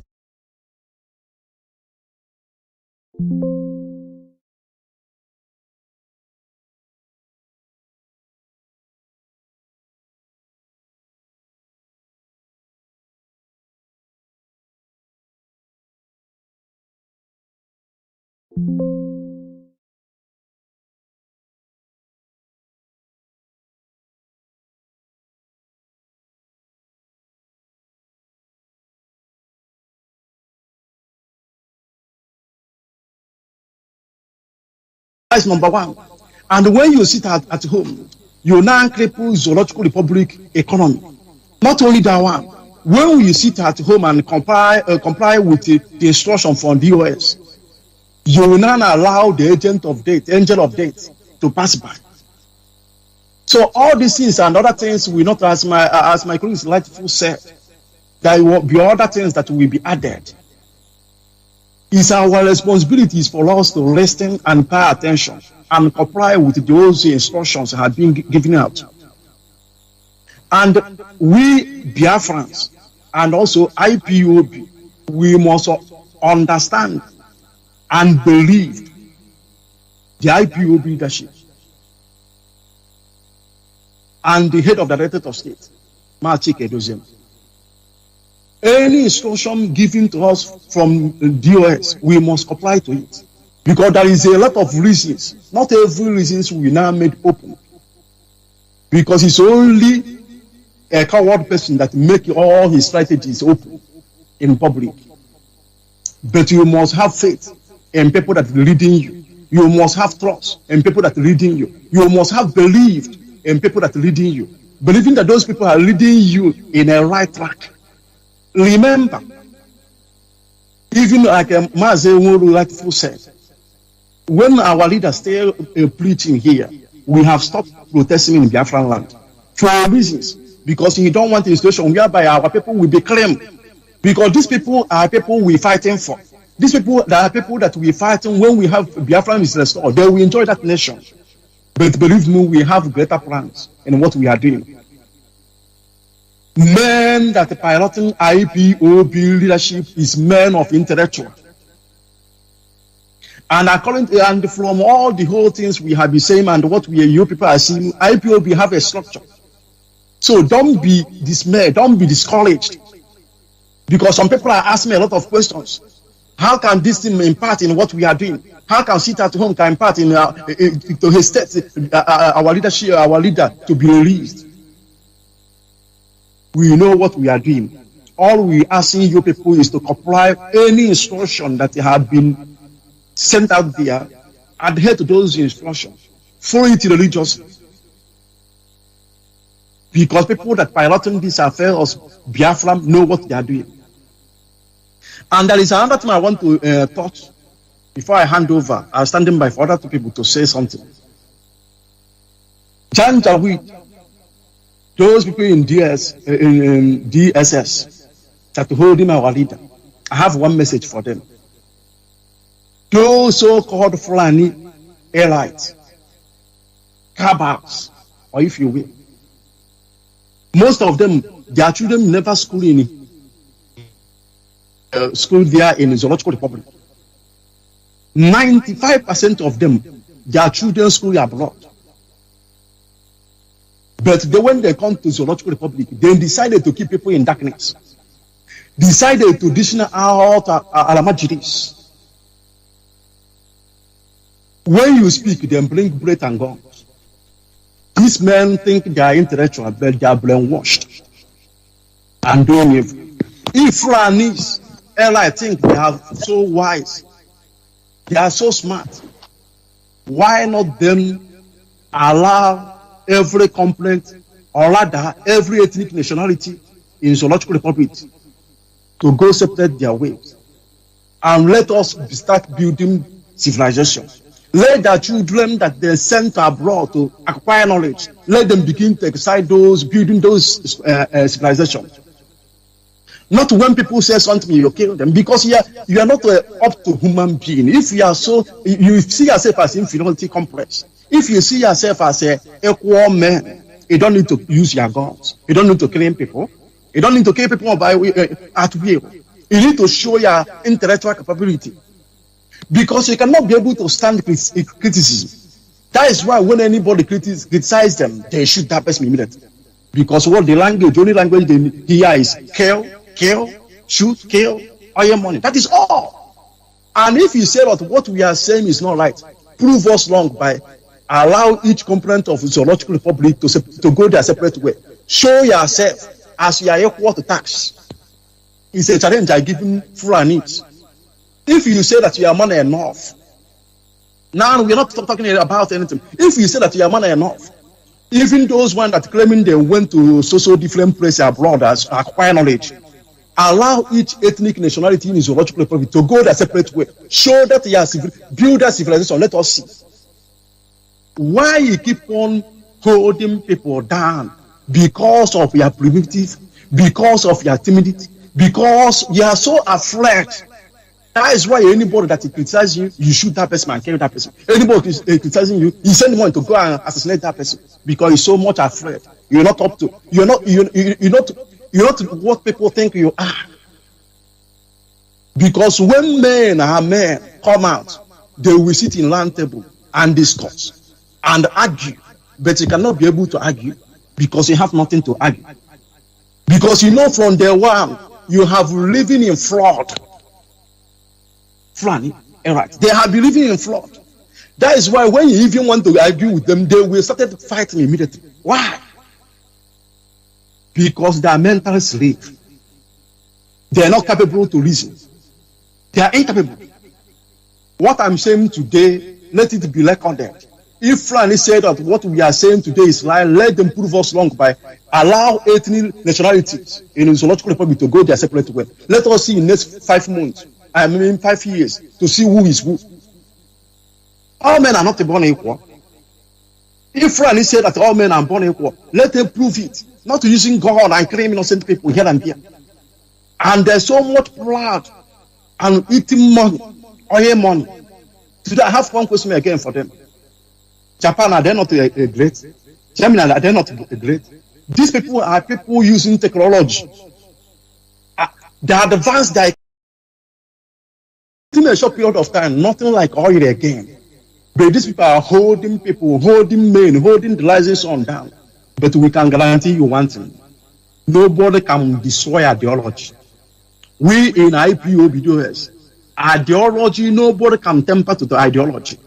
And since then, we have been propagating this gospel. Nobody has proved us otherwise. Nobody has bring us down with a greater ideology. Even those men you are using. That is something I used to tell our people. Nobody can stop us in what we are doing.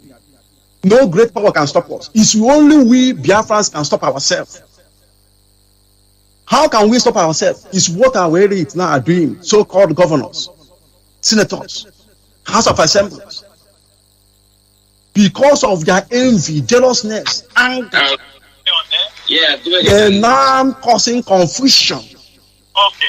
Their jealousness are causing problem in what we are doing. Because nobody can. Fulani knows that they cannot be able to stop Biafrans. That is why they're using our people, so-called intellectuals, what you normally quote. There are people that bring what we are doing down because they knew that they can never be able to stop us. It's our people, we talk to them, go and do this, nothing will happen. That is why things are going the way. Had it been one day, our people have said no and walk out from National Assembly, walk out from House of Assembly, walk out from senatorial whatever, you see, zoo will stop immediately, instantly. But because jealousness and anger and envy have took hold of our people, so-called intellectuals, so-called elites, that is why they will not even kill our people, their fellow brothers, and so proud of it. But let them remember something. You may become governor today, tomorrow you may become dead man. You may be a senator today, tomorrow you will become nothing. Let them remember all these things. We are humans, they are not spirits. Some of them are even so proud of their position. That is why they do what they are doing. They don't care about anything, but they don't never record history that power is not absolute. We, the people that have that power, we may be going slowly, but surely we must reach there because no power can subdue ideology. Our ideology is Biafran or death. Nothing, absolute nothing can stop us to reach there. So, and Janjaweed knows that. That is why they're using our people. Without our people, what can Janjaweed do? That is why they're using our people, giving them money. But sometimes I wonder these people that so-called intellectual, what are they thinking? They're now complicit in killing their own fellow blood and flesh. But let them remember, all this innocent blood of Biafran that shared outside, none of them shall be forgiven.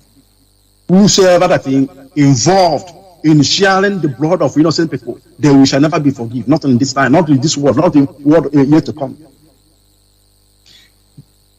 After that one, and another time I want to talk again, please, Biafrans.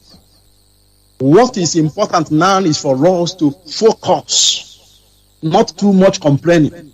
There is a people that are standing beside, even in the face, and they keep on complaining, saying all manner of things. But ask them, have you ever contributed money in order to fund Eastern Security Network? The answer is no. Have we given even little money to support these people? No. But they will giving you ideas, what you will do and what you should not do.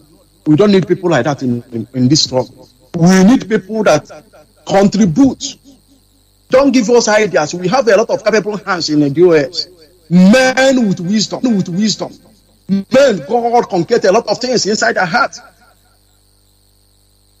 What we need to people to support what we are doing.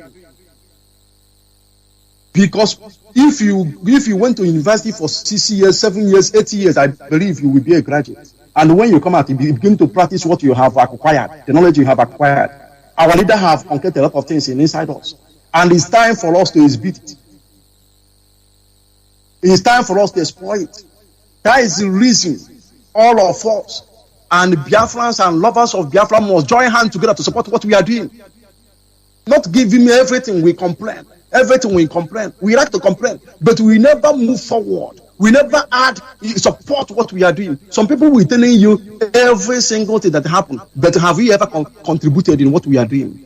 Have we ever contributed to monetary dues? Have we ever contributed money to support the Eastern Security Network?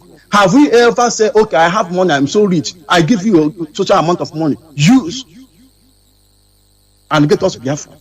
They will never do it, but they will be sidelined and keep on criticizing what people are doing. We don't need people like this in IPOB. We don't need people like this in Biafra. We need men that will support what we are doing and encouraging men to go ahead and do things. Get us Biafra. Give this take this one. Go and get Biafra for us. This is the type of men and women we need in this struggle. You mustn't be in the front line, but you can use your finance to support what we are doing. Not discouraging people.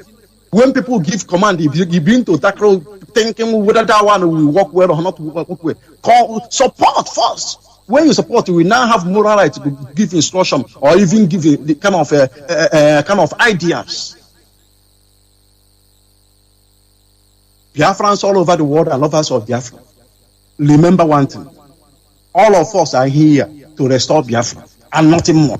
And anybody bringing different ideology, tell that person, get behind me, Satan. Because our ideology is we fight the last man standing. Our quest is clear, is to restore Biafra. Nothing more, nothing less. And nothing, absolutely nothing will stop us. It's only we can stop ourselves. As I'm always said, no power, no demon can stop us. It's only we can stop ourselves. But if we now resolve that we cannot stop ourselves, who else? Nobody. Because Chukwu Kikabiama himself have signed us to get Biafra. Our work is to every obstacle, hindrances, hurdles in our way, we destroy them. And we keep on soldiering on until Biafra is restored and beyond. So Biafrans and lovers of Biafra, never be tired because of what will happen. Never be discouraged because of what happened. Never be dismayed because of what happened. Remember, DOS are here.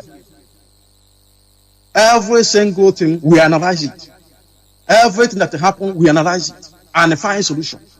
And remember one thing again.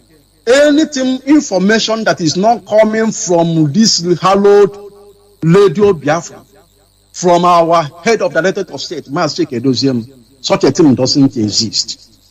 Instruction is coming from one source, not two sources, not one you get in Facebook or in another place. Instruction is coming from one source, and we must adhere to IPOB code of conduct. It's very, very important. Not when things happen, people are beginning to talk. Some people are beginning to making all manner of a comment and other things. Of course, we have right to talk. But as long as you are IPOB principal officer, IPOB member, we ought to understand there is a laid down rule and regulation that governs what we are doing, and we must adhere to that. Every instruction coming from one source. That is why we have a chain of command. And that is why the enemy cannot be able to break us. Because we have a laid down rules, we call it chain of command. Not like a zoological republic, they don't have any structure. They're trying to restructure. That is why they couldn't be able to restructure. Because you can only restructure what have structure. Zoo doesn't have anything called structure. So it's impossible for you to restructure anything. So please, Biafrans all over the world, focus. Never allow anything to distract you. Never allow anything to discourage you. We must get done. Our target is Biafran restoration. So when these issues a memo have sent, embrace it with both two hands, not only one hand. Embrace it with both two hands. Because there is something in it. When we ask you to sit down, sit at home. Sit at home. Something is going to happen. Don't disobey. Don't criticize. Don't ask a lot of things. Like my colleague Latiful said, everything called freedom fighter, there is always a sacrifice. And if you're not ready to give that sacrifice, you're not ready to get your freedom. Freedom is not cheap. Freedom is a freedom. It never give you free. You must fight for it. Nobody standing here and drinking coffee, they will give you freedom. It's impossible. You go and get it. And that is exactly what IPOB are here for. So please, I'm really grateful to use this opportunity to thank our people, our effort, and our resolutiveness for us to continue. Never relent, never get tired.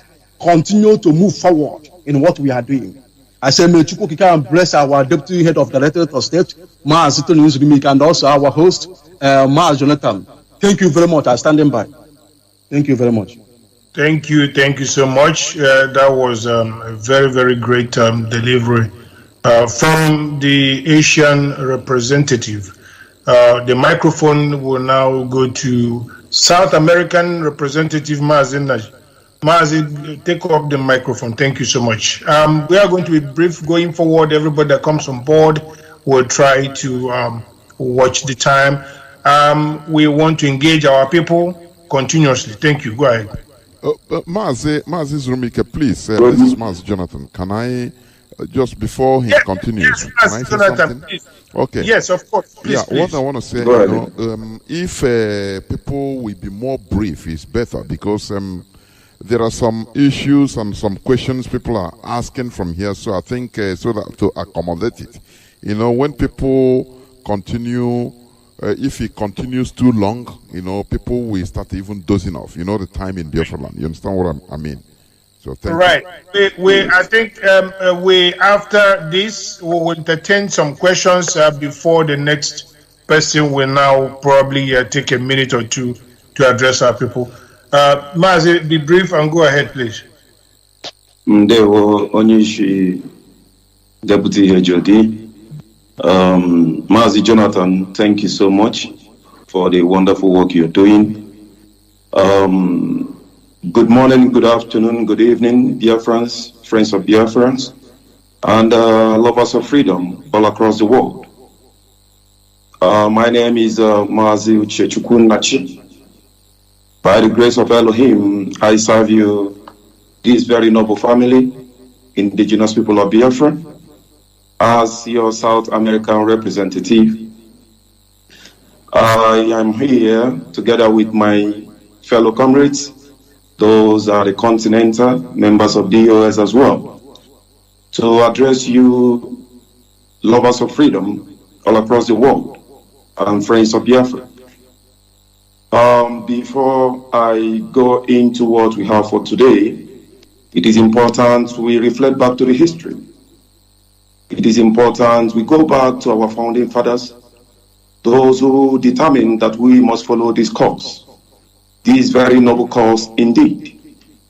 And let me refresh back to what our hero, our eternal hero said when the Zoo oligarchy and the Fulani oligarchy, when they were executing this same atrocity that they are executing today. And in one of his quotes he said, "We do not ask for pity. We make no apology for this social phenomenon known as the Biafra Revolution. Rather, we proclaim with pride the inevitability of our struggle, the indestructibility of our people, and the assured finality of our success." That is from our eternal hero, Chukwuemeka Odumegwu. And our Sir Philip Ephraim once said, "If you fail to treat the surrendering Biafrans well, their children will rise and fight again." This brings me to this pertinent question to the Zoo, Nigerian state, and the DSS. Have you not learned nothing from the course of history?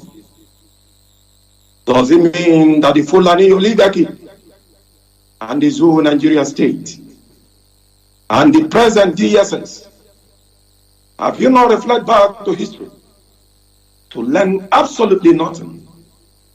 Why are you on the course to commit the same atrocity? Why are you on the course to provoke the spirit of our fallen heroes once again? Why are you on the course to rise the spirit of the more than 1 million Biafran children you starved to death? We are asking, why are you provoking us once again?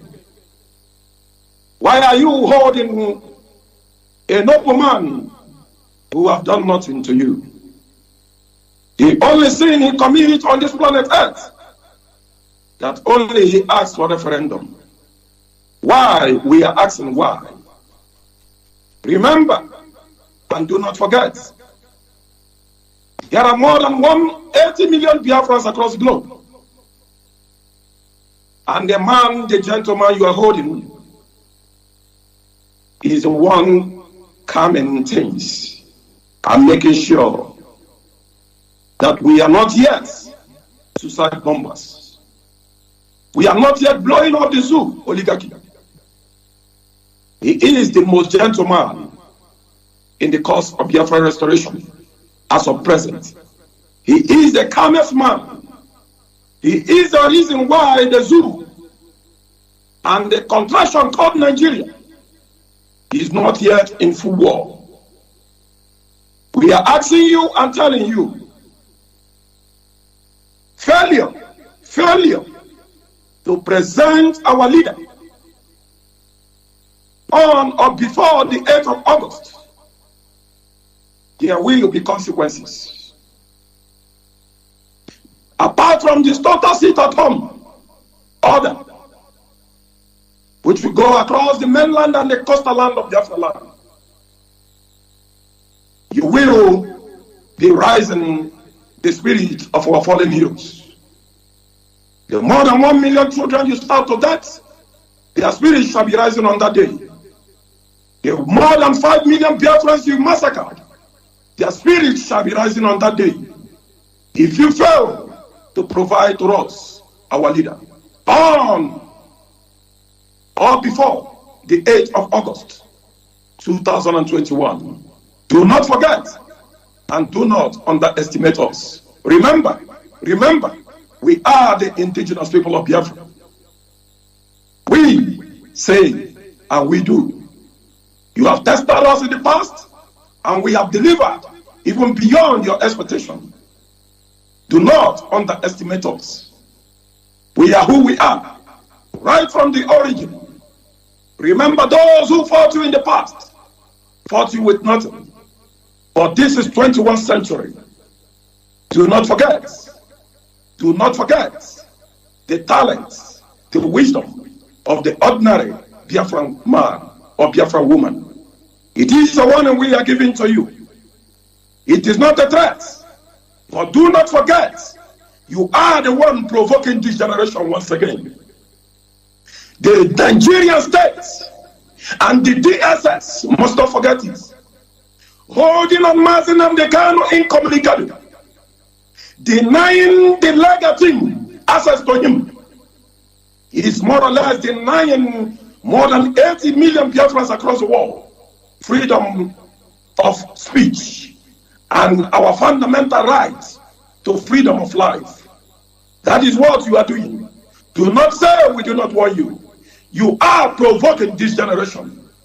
You are provoking this generation.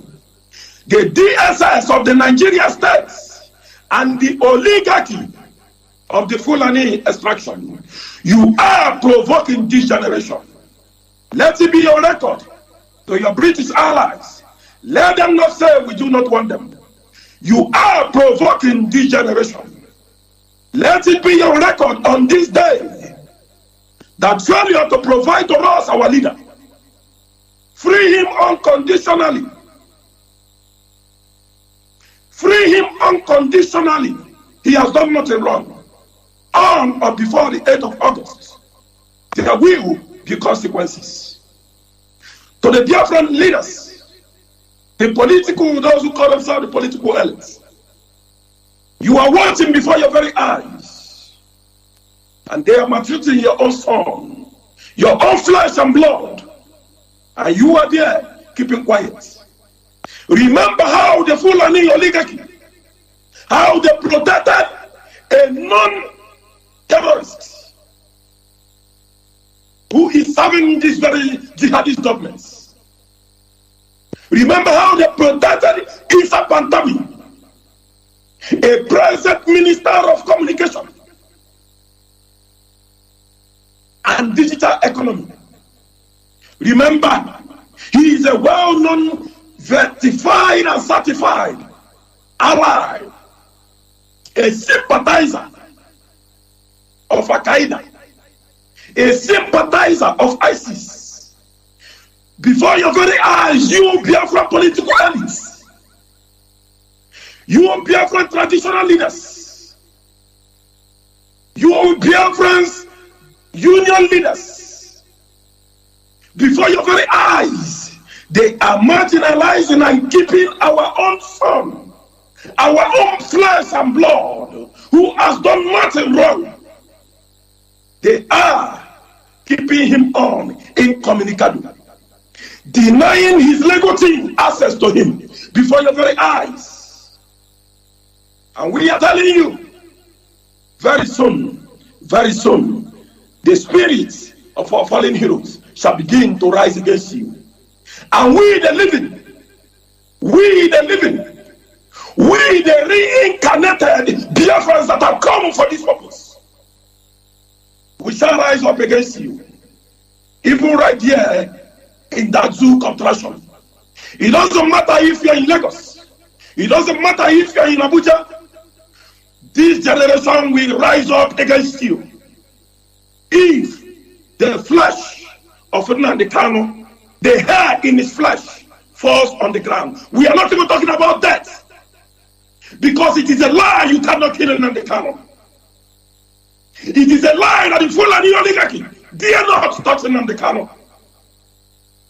It is a lie, and we know you are lying. You know you cannot hear it.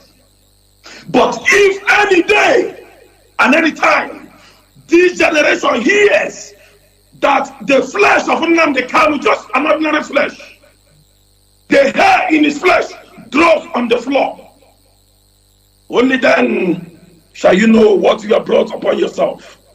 But do not say we do not want you. You are provoking us, and you are daring us to a consequences you can never finish telling the stories to your children and generations to come. Stop provoking us. When you keep Mazi Nnamdi Kanu incommunicado, our leader, you are provoking us. So our leaders, those who call themselves the governors, on and before 8th of August is the Christmas day, or else the land of Biafra shall begin to rise against you. The spirit of our fallen heroes shall begin to rise against you. It is not just a threat, but it must surely begin to happen to you all. And if you think that keeping our leader, Mazi Nnamdi Kanu, in the DSS custody will make Anambra election to go ahead, then you must be having a fantasy dream. You must be joking. If you think that our leader being there in the prison will make you go ahead with Anambra election, think again and be fast enough to do the needful. Release him unto us. To Justice Anyaku, before your very eyes, on the 26th of July, the DSS disobeyed your order, and they failed to bring before Ross, before your own courts. They failed to bring him before you. Have there been any legal penalty against the Zoo states? Justice Anyaku, if this trial is to go on a fair trial, like you have said, like the judiciary is meant to be, why did you fail to penalize the DSS for failing to bring before you our leader, Mazi Nnamdi Kanu? Why? On that note, we are telling you, we do not believe that this very case will be fair trial. Do the needful. Hand this very case over. Hand it over to ECOWAS. Hand it very case over to UN. Hand it very case over to ICC. We already conclude there will be no fair trial for our leader. By your action and inaction, you have made this very case. You have made this very case a case of no fair trial for our leader. What have you done to the DSS who have refused to obey court order today? What have you done, Justice Anyaku? Have you summoned them to appear before you in the court? We are asking you. We are asking you. You deny him of freedom of speech. You deny him of freedom to see his lawyer as well. Stop provoking us. There will be consequences. This is the generation of 221, of 21st century, not the past generation of 1967 and 1970. Do not stop deceiving yourself that you will conquer this generation. It is practically impossible. We are more radicalized. We are more fanatic. We are more radical than even the man before your custody. We are more. He's the one coming us. He's the one telling us to be calm and to follow the peace of referendum. Have it at the back of your mind. Have it at the back of your mind. And do not forget this day. that we have followed you in peace, that we have been quiet, shouldn't make you to call us coward. We are only more calculative, and we are giving freedom to peace. We are giving freedom to peace, that peace may reign. But on and before August 2/21, if you fail, then be ready to commit another genocide. Be ready to answer before the world. Because this generation are ready. We are ready to defend the man you have in your custody with our flesh and soul. Be warned and do not say we do not want you. To the British High Commissioner, Catherine and I, and the Foreign Secretary, Dominic Raab, now listen and listen very good. Through your silence and tactical delays and your body language have demonstrated that you are complicit in the extraordinary rendition of our leader. Your silence and your tactical delays and your body language have proven that you knew what happened to our leader right here in the land of Kenya. Do not forget and do not play like you are innocent. We know you are not innocent.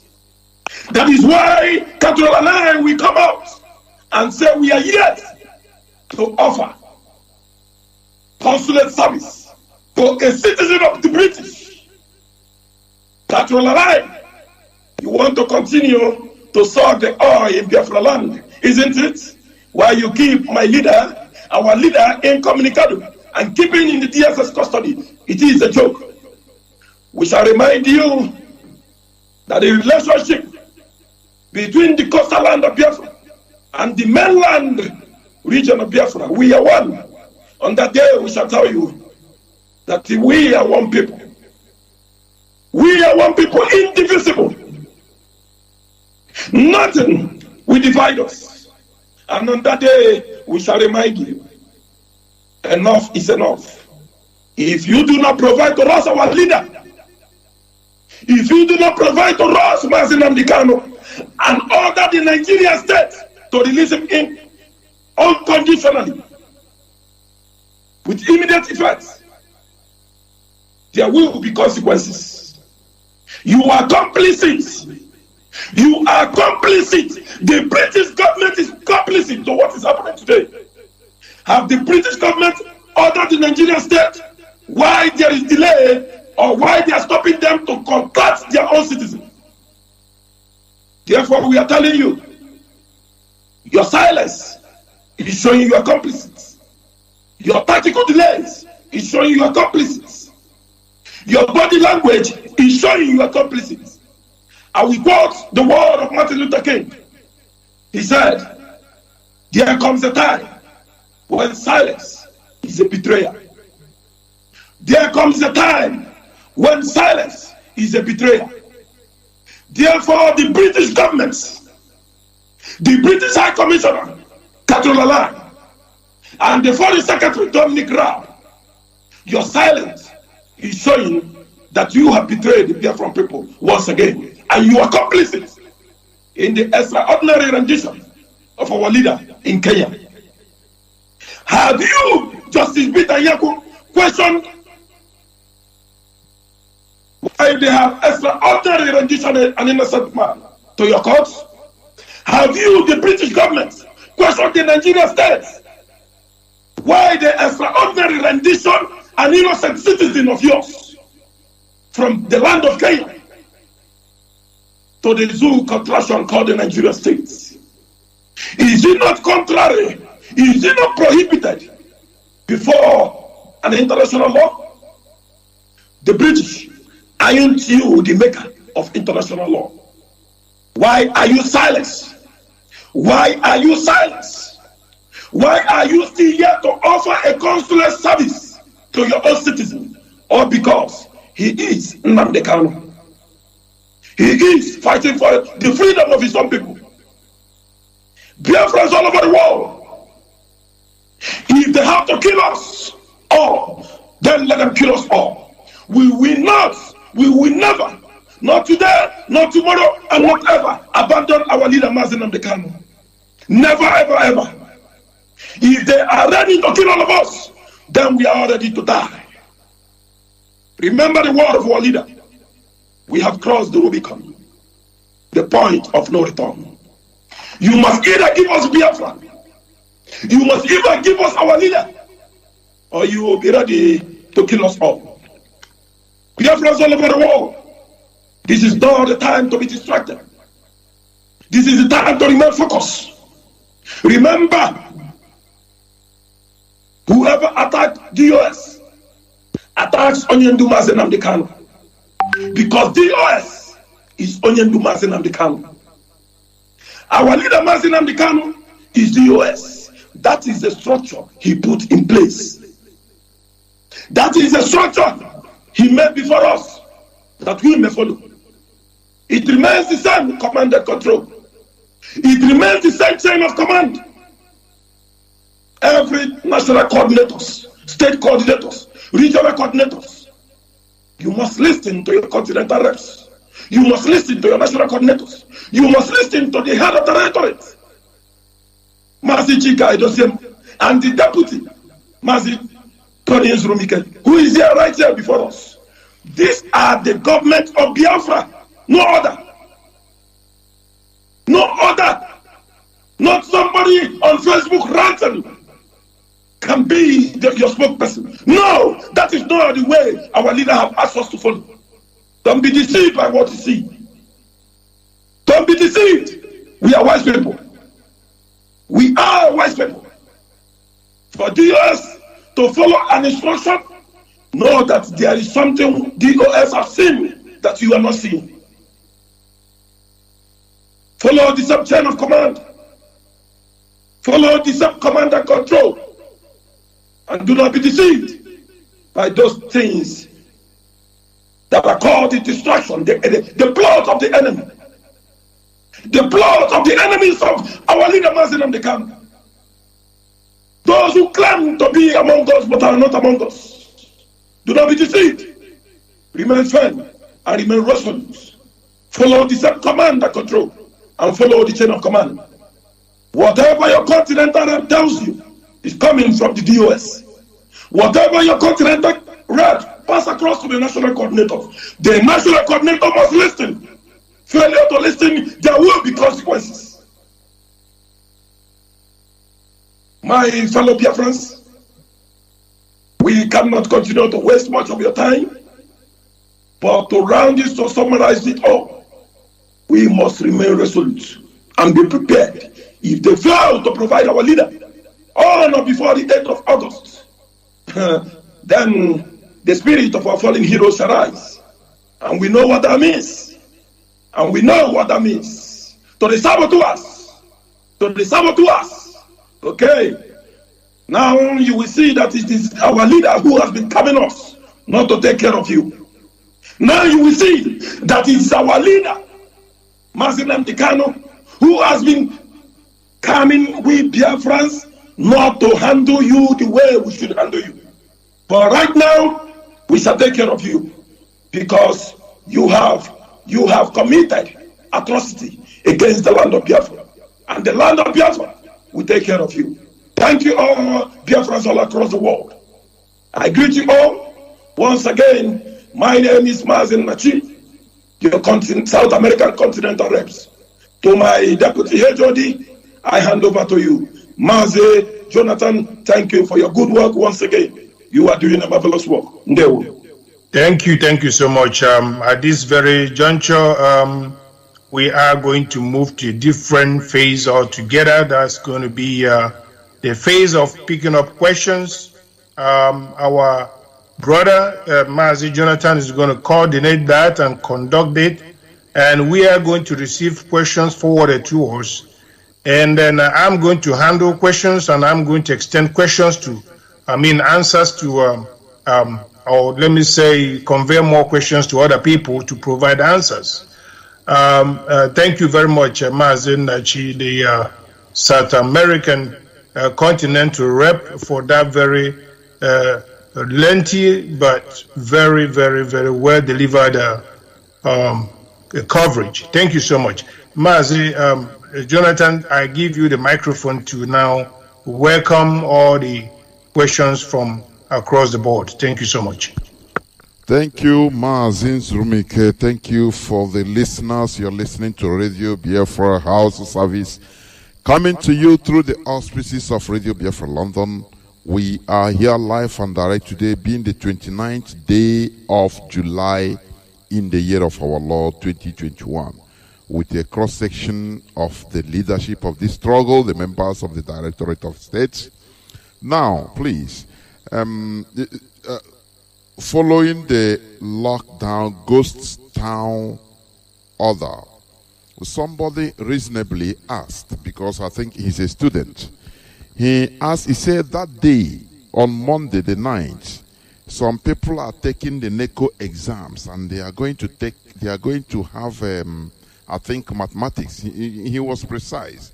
They are going to take mathematics. So how are they going to do? Are they going to be denied of that exam?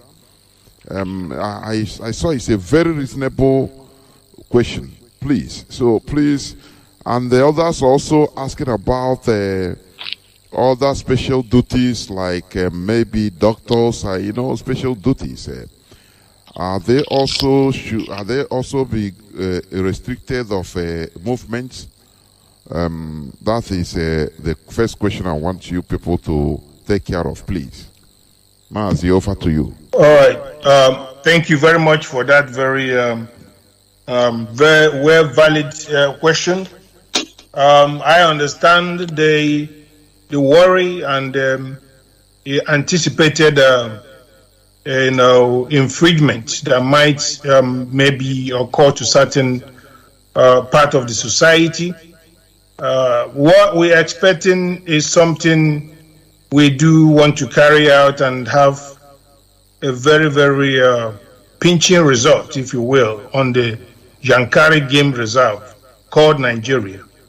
Now, what's going to happen is, before then, we are going to analyze the situation properly well, and we will have some answers provided for those who have laid concern concerning the exams they are going to take, or let me say special duties like medical. I will imagine that we could provide some kind of cushion for those of them who are running some medical professionalism and medical work to protect lives. We might be able to look into it and see how we are going to make some wavering on that, because we know that job is very important. Then also to those of them who, I don't know exactly, it's not going to be everybody that's having exams and all that. We are going to look into it and then look also what could be done concerning that.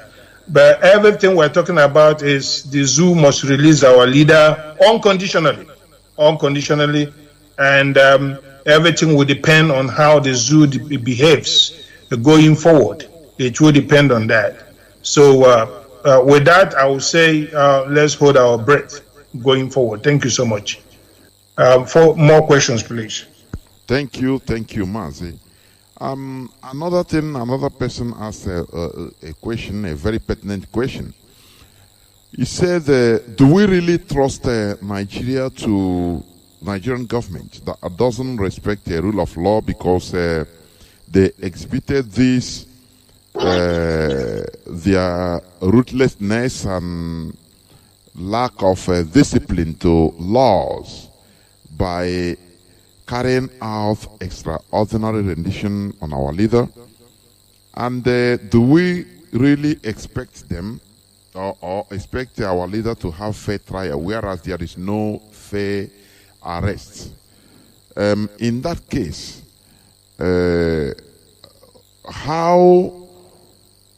how should it be done? By, because we are having our attorney pursue the case, but the issue because our people, we don't trust the Nigerian government because of what they did. So I want you to explain more better to people, please. As we are asking for direct release of our leader, unconditional, because he didn't do nothing wrong. So, pursuing everything legally, whereas there is illegality in the process. Please, what do you have to say, or what do you have to tell Biafrans about this situation? First of all, we don't trust the zoo. We don't trust the Yankari Game Reserve. One bit, we don't trust them. We don't take what they say. We don't at all. So, and we don't expect them to be fair. Like one of us said tonight, based on what we've seen so far, what they've displayed so far, we don't, trust them, and we don't expect them to be fair.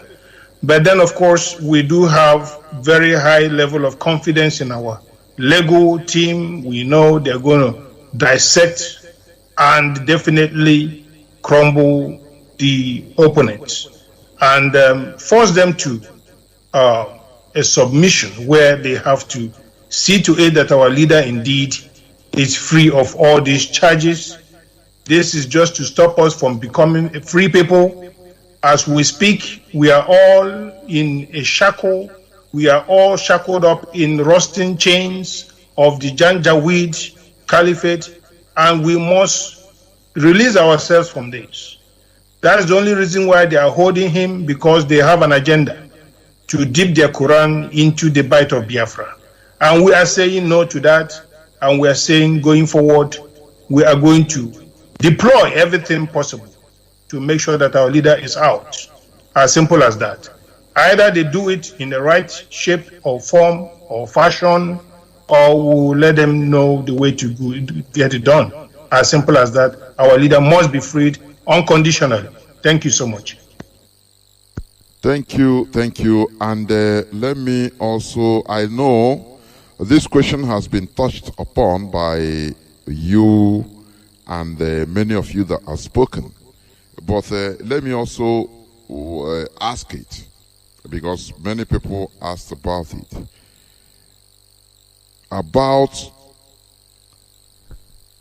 Just hold on.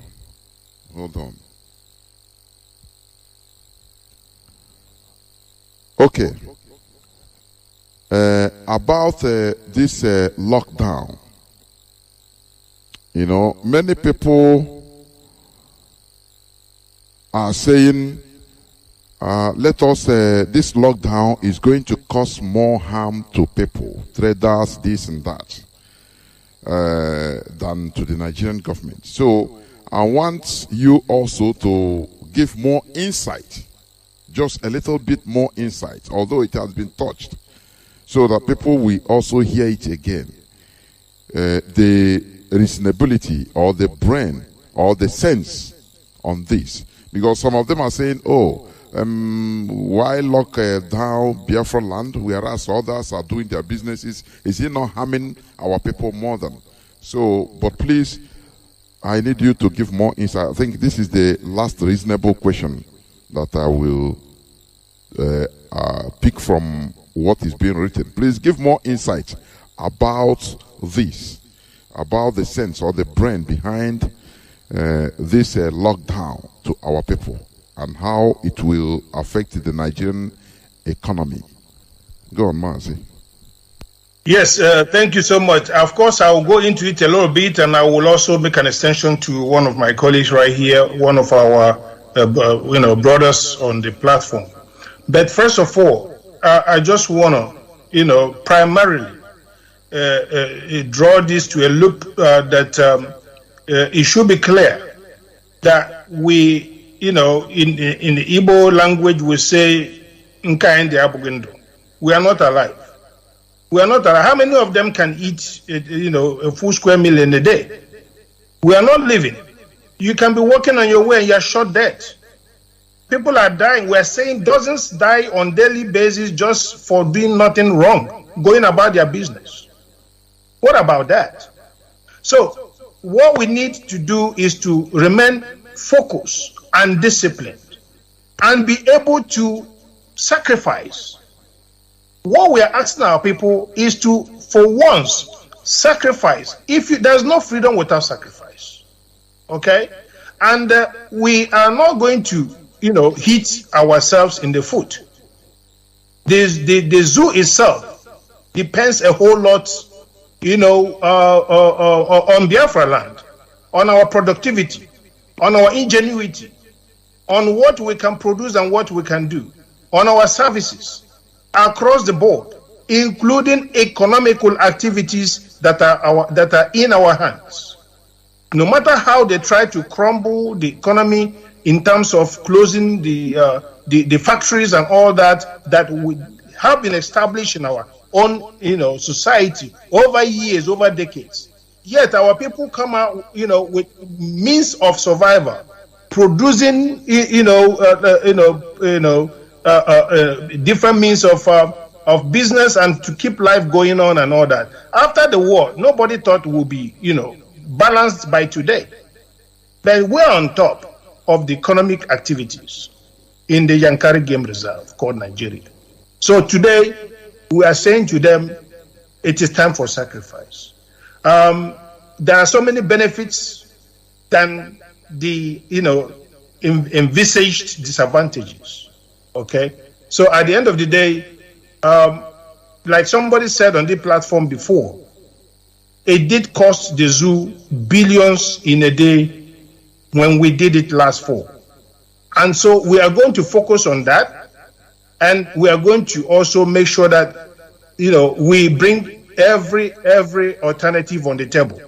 As simple as that. So I will bring in Mazi Nworu, who touched it before, to revisit it again from his own point of view. Thank you, Deputy HOD. Thank you, Mazi Jonathan, for asking this question. Our duty here is to clarify our people, for them to understand the need to sit at home on night. I have heard the first question where somebody talked about NECO. The question is, when you pass your NECO, do anybody give you opportunity to study? Is there no catchment area before you can go to study? All those things. You are not the only one going to miss the NECO.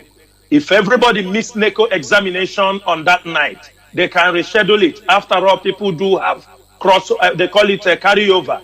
That maybe something might happen. They can still reschedule. They can still retake the exam if it happens all Biafra land. Like our deputy said, for people in the medical, we continue to revisit these things.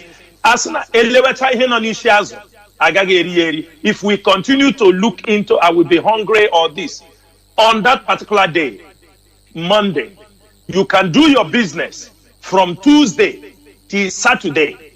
If you are a government worker, you are working till Friday. You are a normal businessman, you are working till Saturday. Sunday is a holiday. Some of you may decide to do your business also on Sunday because people do carry out some businesses. But on Monday, you won't go to work. It is the sacrifice we are talking about. I don't think a human being can stay for 40 days before, if he doesn't eat, before he will die. So for one day, you will not die. It is the sacrifice we are talking about. It is those that are saying other people are doing business in Lagos, doing business. You can relocate to Lagos to do business if because of the Monday sit at home. That means we are not serious. We cannot continue to pamper ourselves, being in a comfort zone. There is a time, I can remember there was a time we were having a meeting with our leader, with some elite. Somebody say, oh, this Biafra will make us. He's a very respected person. You say, this Biafra you're talking about, we will start running away from our house. I don't want to run away from my house. I said to myself, these people are not ready. Mazi Nnamdi is already away. All of us are already in exile because she don't want to run away from her house. That is why she don't want the struggle. Don't put much pressure. Just be talking it. Just be talking it. We don't want that too much talking. Because at the end of the day, our people will say, you guys are just talking. Our people have bad mouth. They are just talking. They are just talking. Bam. We started to act. They said, you people are killing your people. They are, like you see that pig from the creek talking about you. They are killing all you. They forget those are the people also killing us. It is the IPOB officers they are using to come and pick us. Now, somebody is saying because of one day business. We have been doing it before. It is all about one day in a week. The benefits are much that you can't even imagine. Remember, the Nigerian naira is falling, it's on a free flow. You understand me? When we hit them on Monday night, we are expecting the naira to fall up to 600 naira. By the time in 1 month, let the naira go to 1,000. Our duty is to make sure anything that we put Nigeria in a tight corner. That is it. Whatever we put Nigeria in a tight corner is what? As long as Nigeria do not understand the importance of the indigenous people of Biafra, if they want the region to be stable, since they love stability, every time they talk about stability, if they want that region to be stable, that means they have to talk to the people who are ready to make it unstable, to cause instability in that region. And who are the people? It is IPOB. We are ready to cause instability, not only in that region, down through the Gulf of Guinea. We are ready. And if they want that region to be stable, they have to meet up in some of our demands. And one of them, on the top of the list, is the release of Mazi Nnamdi Kanu unconditionally. We do not care sometimes what people are talking about. Sometimes people are talking with their own personal interest. Your personal interest cannot overwhelm the public interest or the ideology what we are fighting for. People have died. They didn't die because they didn't eat. They didn't die because some of them were in their business premises and they were killed. Most of them that are being carried away, they are carried from their business environment. So if they are ready, first our people, we are pleading to all of them. It is something they have to. But when we found out that some saboteurs want to start, and we are waiting, we are watching also, as we are talking in a very gentle way, we are also going to impose it. And we are waiting for those traditional rulers, those governors, those politicians, who will come out on radio and say, these people are talking rubbish. Then we will tell him we are talking rubbish. Let one governor, let one of them come and say, these people, because they like to call us miscreants, let them try us this time. All of them should go. If they don't want us to cause instability in that region, let them go and bring Mazi Nnamdi Kanu. For now, our order remains on night. There will be a total shutdown. Whether you are taking NECO, whether you are taking JAM, whether you are taking anything, it is not our concern for now. It can be retaken. If Mazi Nnamdi Kanu die in that prison, he can never be brought back alive. But if you miss your NECO on Monday, you can take the NECO another day.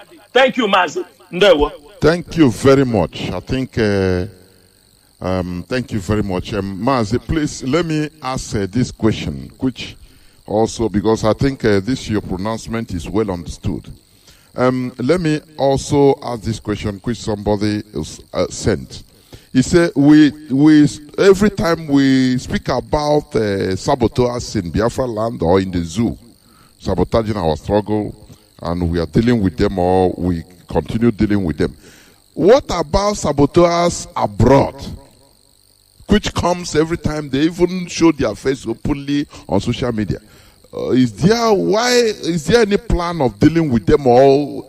Are they above our reach or anything? What we never even talk about them because we are everywhere around the world and we only focus on saboteurs in our land.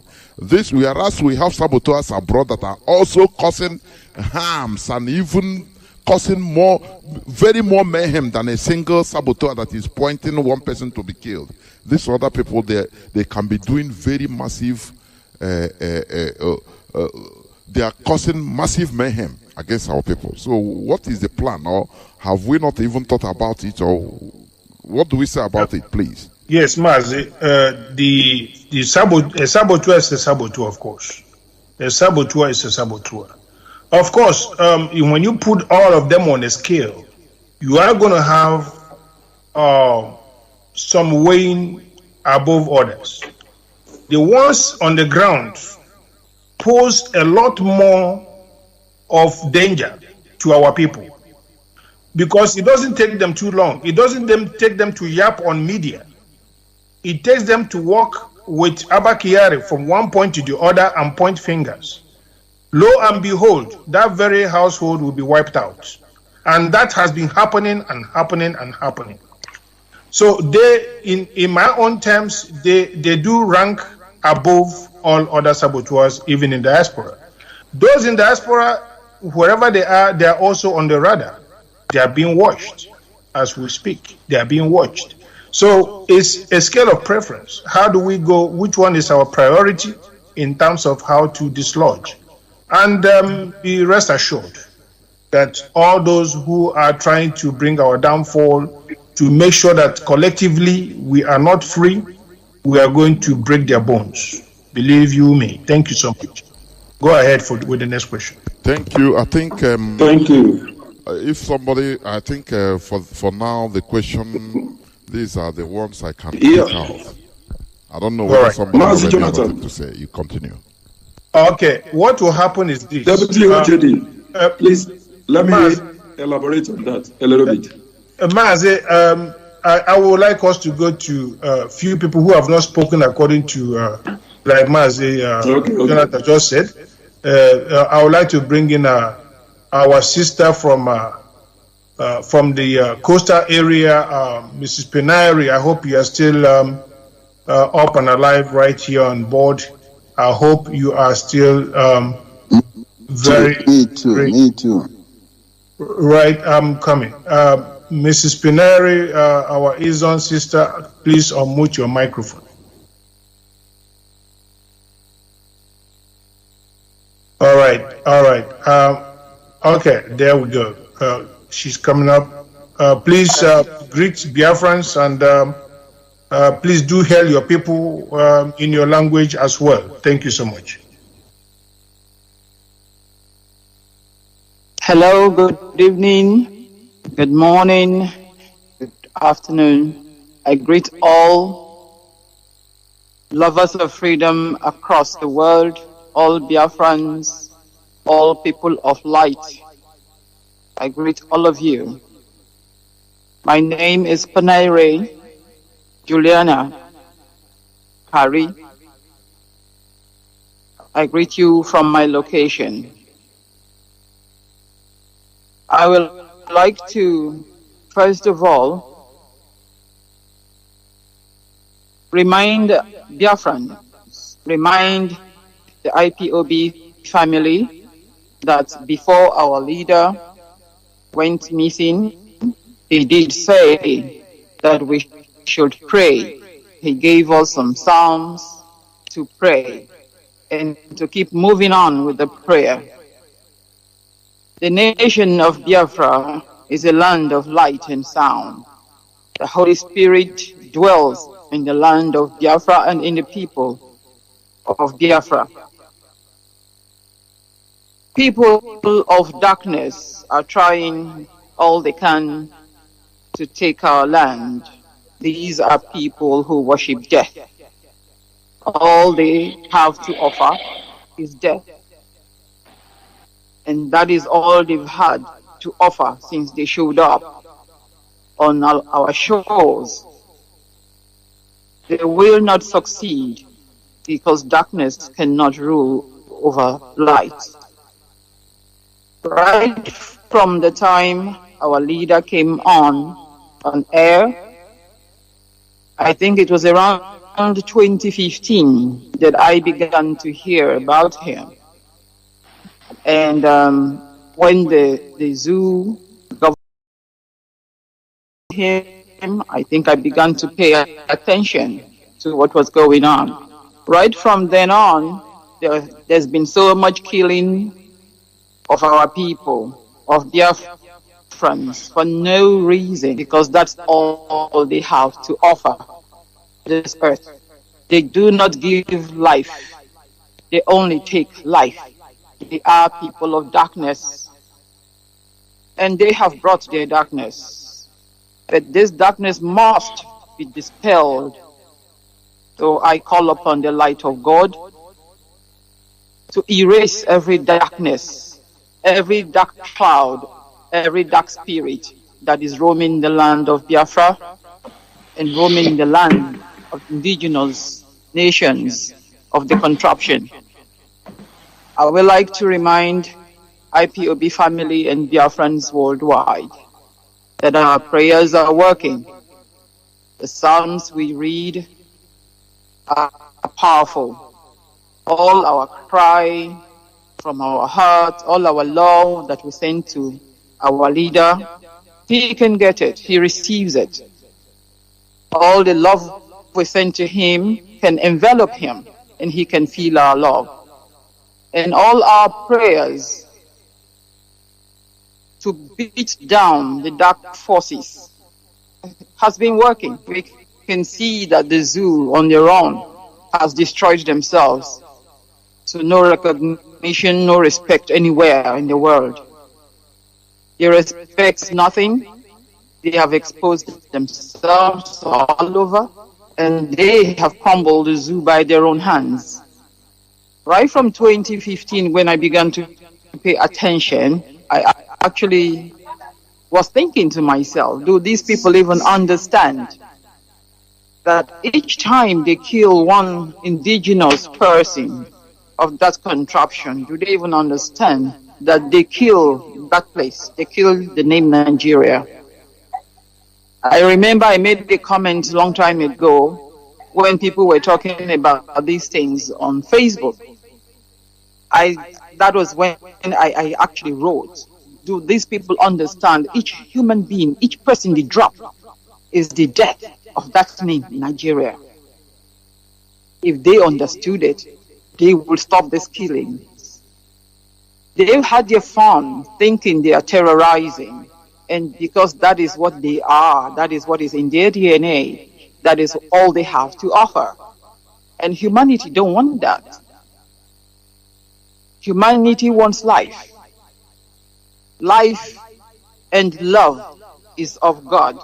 It's of the creator of the earth. It is of the creator of the universe.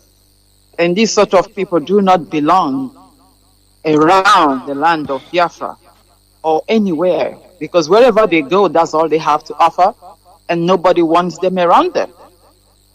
Look at the way they've just crushed that name Nigeria disgracefully. I don't even understand how Britain can allow that their so-called name to be disgraced and crushed to this level. I don't even understand it. What I want to say is, dear Biafrans, dear beloved family of Biafra, when I say Biafra, I talk every corner of the nation and lands that make up Biafra. Whether you say you are, or you say you are not, or you are, please, you are. So I speak to all of you.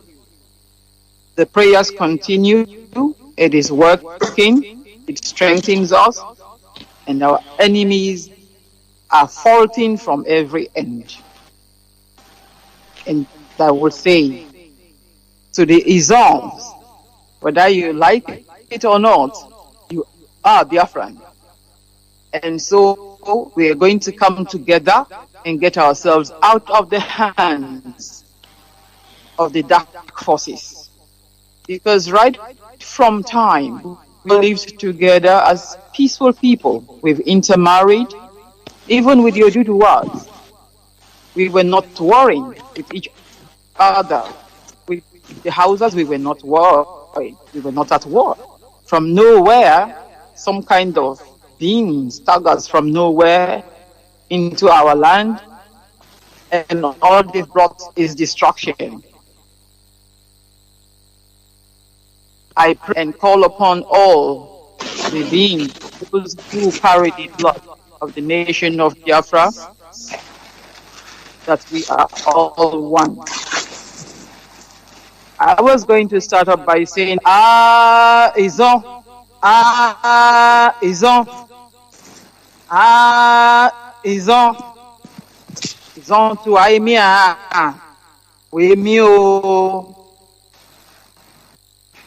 The nation of Izon, you have to stand tall. Otherwise, the people of the dark forces will come for you. You must hold the hands of your brother, of your sisters, because we are all one and we carry the same DNA. Dear Biafrans, whether you are abroad or home, we are all one, and all this game of saboteuring has to stop. Because if you continue like this, and you are going to hurt the restoration of Biafra, you are going to get hurt as well. You're going to get your own generation wiped out.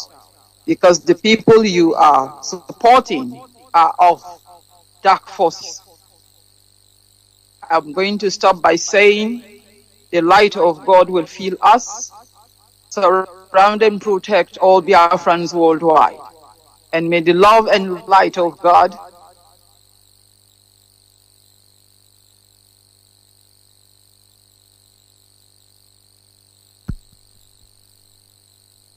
Have we lost her, please? Have we lost our sister? I think so. All right. Can we? I think she was about concluding. So let's go to Mazi Former then. Mazi Former, you can take it from there then. Thank you so much. Okay, thank you, Deputy Heshodi. Good evening. Good morning here, Biafrans and friends of Biafra. Good evening, good afternoon, regardless of where you are. My name is Mazi Former. I reside here in Australia. I thank Deputy Heshodi for organizing this program like this. It's a very wonderful one. And I thank my colleagues. I thank the presenter, Mazi Jonathan. But before I comment, as a ritual on the radio, I always call upon the name of Chukwuka because this radio is his mouthpiece. The heaven rejoices each time we broadcast on this radio. Heavenly Father, Nine Chukwuka, we thank you. We bless your name. Come and be with us, be with our leader, and give us strength to continue to push forward. Victory is what you promise us, but the road is rough. With your support, we will conquer. We will come out victorious. All this we ask in your mighty name. He said, the area I wanted to touch here is the side of the British government. You know, there are those who know more about international law and the citizens of a nation. I will start by saying that I will be a more diplomatic. I'm highly disappointed with the way the British government is handling their citizens. Mazi Nnamdi is not a citizen of Nigeria. Mazi Nnamdi was never born in Nigeria. Mazi Nnamdi was born of a Biafra. His birth certificate said it all. He denounced Nigerian passport many years ago. He's a British citizen. And he was extraordinary rendition from Kenya. Kenya is a former British colony. The Zoological Republic of Nigeria is a former British colony. Ladies and gentlemen, what is happening is a conjunction with the British government. They know in and out of everything. It's because of Mazi Nnamdi being a black and be a Biafra for that matter. That is the reason they just ignore him. Let's take, for instance, the China. You know how secrecy China can be. They arrested foreigners, British, American, Australian. They can deny access to the prisoner. But do you know what?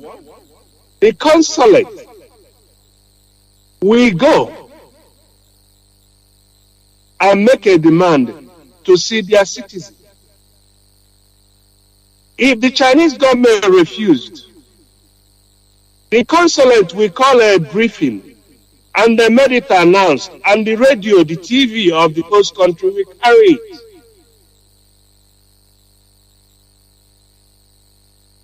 In this case, the British High Commissioner in Nigeria, they are part of the process, Caroline. She was in, is it in Hong Kong? Yep.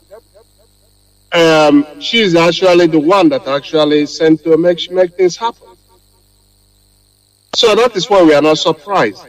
But you cannot have two laws.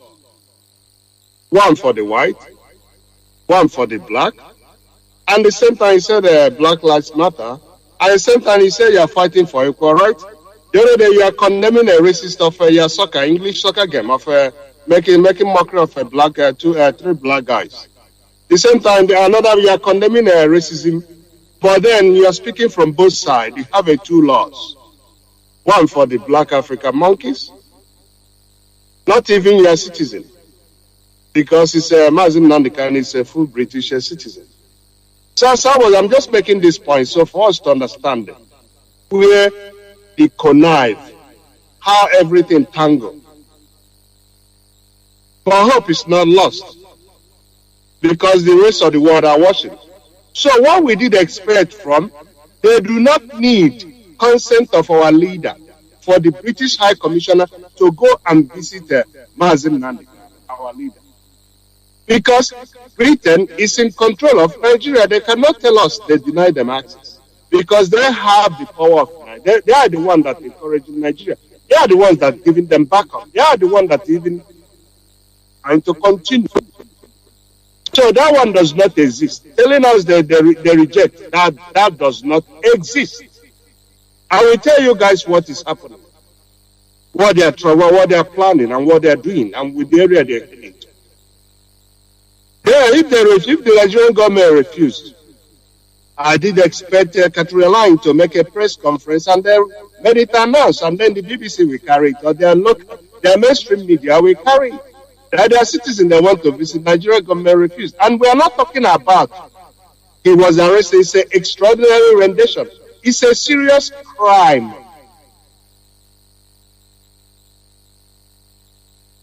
It's a serious crime on international law. It's from one country to the other. It's not an ordinary case. What they are trying to do is, because by law, if someone extraordinary rendition and he was tortured, he must be released.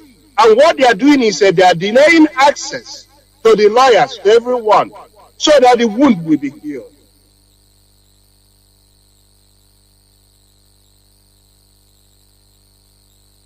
That is why we must put every pressure on the British government. From our side, from our family in UK, we must. The parliamentary, we must. We must put a heavy pressure on them, because they are abandoning their citizens.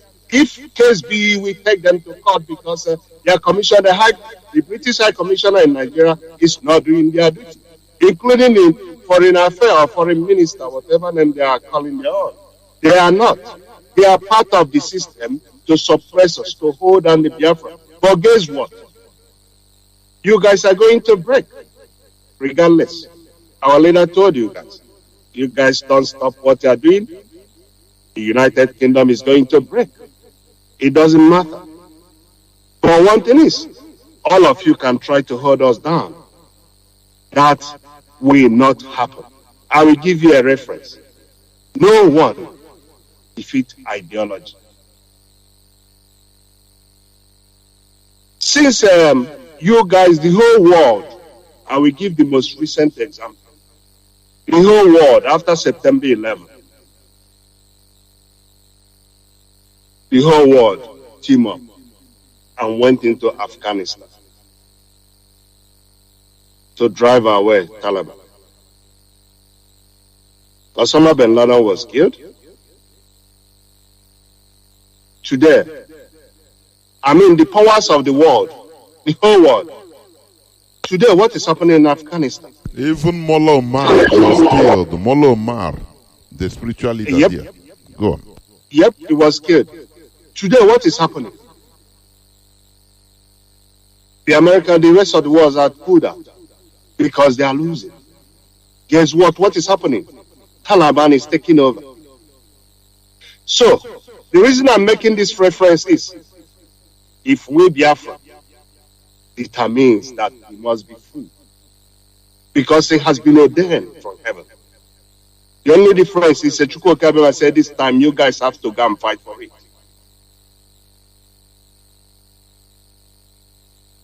That is the only difference. In the past, he will give us victory. He will hand it down. He will go and destroy our enemies. But he will just go and destroy our enemy. But this time, we are going to go and fight. Because we are very stubborn. Because we don't keep it. It's our end again. Covenant, we do not. So that is what we are going to pay with our blood. The road might be rough. Very, very rough. Bumpy, name it. But you see that destination, the end, is victory waiting for us there. So we must have that hard attitude. We must have that stubbornness that beyond imaginable, which I know we have, because the Biafrans, they are hard hearts. Those of us back home,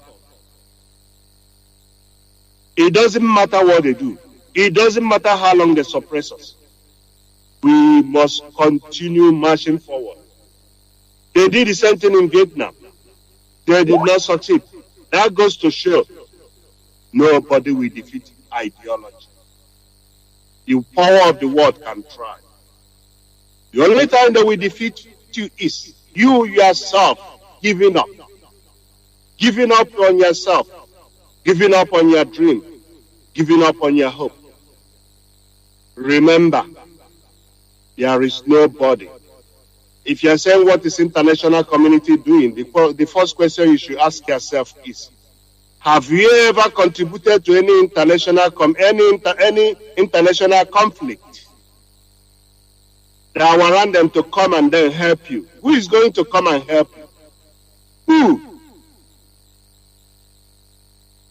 You have to defeat the enemy. The enemy is a human being. They bleed. They bleed like everyone. They are not a monster. Everybody is a human. Everybody has a blood. And everyone can die as well. These are the attitudes we need to adopt and develop. Our leader, he's the only person that is holding us, many, from not doing what they want to do. Our leader is a gentleman. I wouldn't say, what is to come? Only God can testify to that. Continue holding him. By the time all of you will be destroyed from inside, then you will know indeed that Mazi Chika Edoziem, the leader of IPOB, indigenous people of Biafra, is a true prophet of God that sent it to redeem, to deliver his own people from the hands of enemies. We must continue. The last word from our leader before he was went missing was, he said to us, if I am not around, we must continue.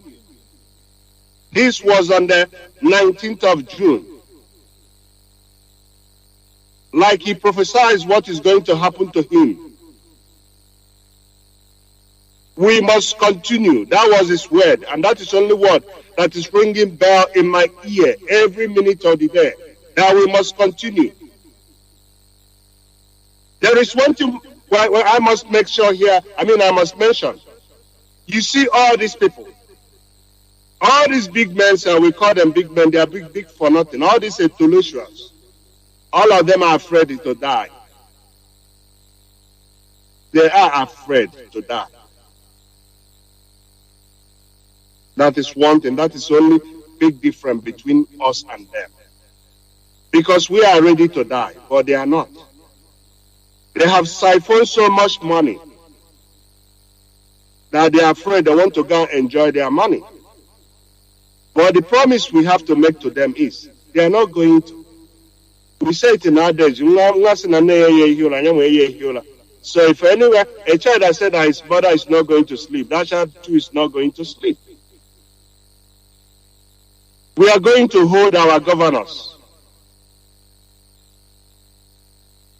the Anambra billionaires, Emeka and Co, and all of them responsible. We must never allow them to rest. We must pursue them until they go back and undo what they did. All of them bar none. All these people, we must continue pursuing them, pursue them. It doesn't matter where they hide. As our leader said, that we can dash them any number of people we have and make sure we get that person. It doesn't matter. We are determined. Holding our leader actually giving us morale, making us even more angrier. Don't even think on doing undoes, terrible things.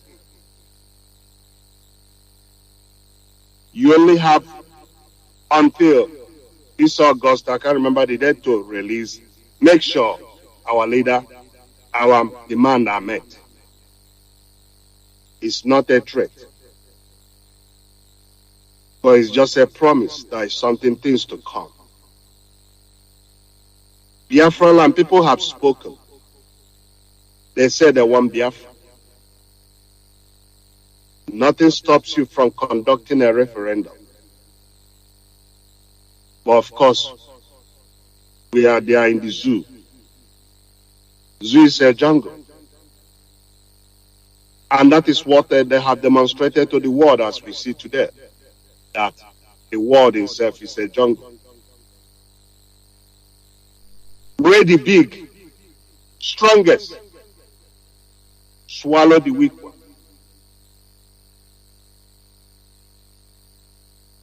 Unless if the weak one has grown a ball and fight back, only then they can earn a recognition. Biafrans, if we say we are ready for freedom, we continue marching forward. Every Monday we must do the honorable thing with clothes. Sit at home. If that is the least, that will be the least sacrifice we can give to gain something greater, to be free as a free people. If we do not do all these things, if we do not take a very serious action, and this is one of them, believe you me, we will be running in circles. And that is what our enemy wants us to do. They will be coming in with all these manners of excuses, ideas, and one thing or the other, just to hold us down, just to confuse us. We that have graduated from our leader, from the Radio Biafra, if there is a 4th degree, we would have gotten our 4th degree from Radio Biafra. Many of us were naive until we attend the school of Radio Biafra, lectured by our prophet, Mazi Chika, and all our eyes become open, wider. Biafrans and friends of Biafra, I know many are depressed. Don't lose hope. Everything is working according to Chukwuka Abiyama plan. Every inch of the way, as I said, the road is rough, but the victory is assured. Nobody will stop us. Only we will stop ourselves. You say how? The white people didn't conquer us. It was we that conquered ourselves and hand ourselves over to them. How much will you hear that for? It wasn't us. It was us that fight ourselves. The white people recruited us, and then we go and fight ourselves. and then pave the way. Then at the end, oh, I wasn't told, I was deceived, they didn't tell me what they are doing. The same thing that is happening with Sabo in our land. They give you 5,000, 2,000, you're pointing finger. You say, oh, they just asked me. I say, I didn't know that's what they meant. That is, history is repeating itself. We should, long throat is what is killing us. We should avoid it by all cost. That 200 naira will lead to your death. Will cause you harm. It can cause you to lose everything you have. Because those people that give you money, they will continue to hold you down. One day you step away, the zoo police will shut you down. Or one thing or the other happen to you. We have to reject everything that comes from them. Nothing good can ever come from them. They don't mean well for us. Remember what their father said. Sudan or Sokoto. That Nigeria is Nigeria. Oh, I can't remember exactly the quote. That Nigeria belongs to the great grandfather. Dedicate Nigeria to the great grandfather of their father, Uthman Danfodio. That we will never allow the South to rule themselves. We will control their destiny. We are going to use the minority to control them and control their destiny.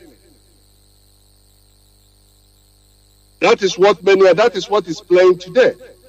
And somebody, Adamu, 1956 again, said when a Sudaner said that, they laughed. Today, the Bible the Quran has touched the Atlantic because they said the Quran must touch the Atlantic. That is our end. They thought I was joking. Today, what is happening in our land? The so-called intellectuals, they are the ones that are bringing them in. They are the ones that are selling us. They are the ones that manners of things to fulfill the dream of man and Sudan also. It's our duty of this generation to reject all those things. All the concussion, everything they have given us to swallow, it's now for us to vomit all of them and look toward the new country, the land of Chukwuka Abiyama, where we worship Chukwuka Abiyama in truth and in honesty, where everyone will live equally. You do it, everything is based on merit, not by quota. I will stop here.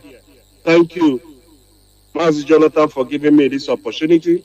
I thank Deputy Heshodi. Thank you, everyone. May Chukwuka Abiyama bless us and guide us. Sir.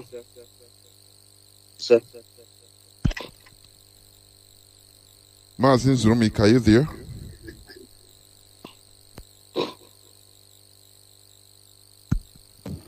Yes, I was having some difficulty with the system. Thank you so much, Mazi. I don't know.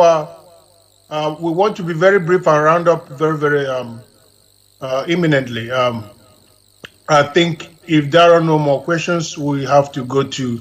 By the way, that was Mazi, our former that just spoke. He is our continental rep for Australia and Oceania. He is also the head of the media, IPOB worldwide. So we thank him for that contribution. I think briefly, let me see who we have here. Mazi Chinemere, do you have something to say? Very briefly. Mazi Chinemere is the central, is a regional rep for Central Africa and North Africa. Mazi Chinemere, are you available?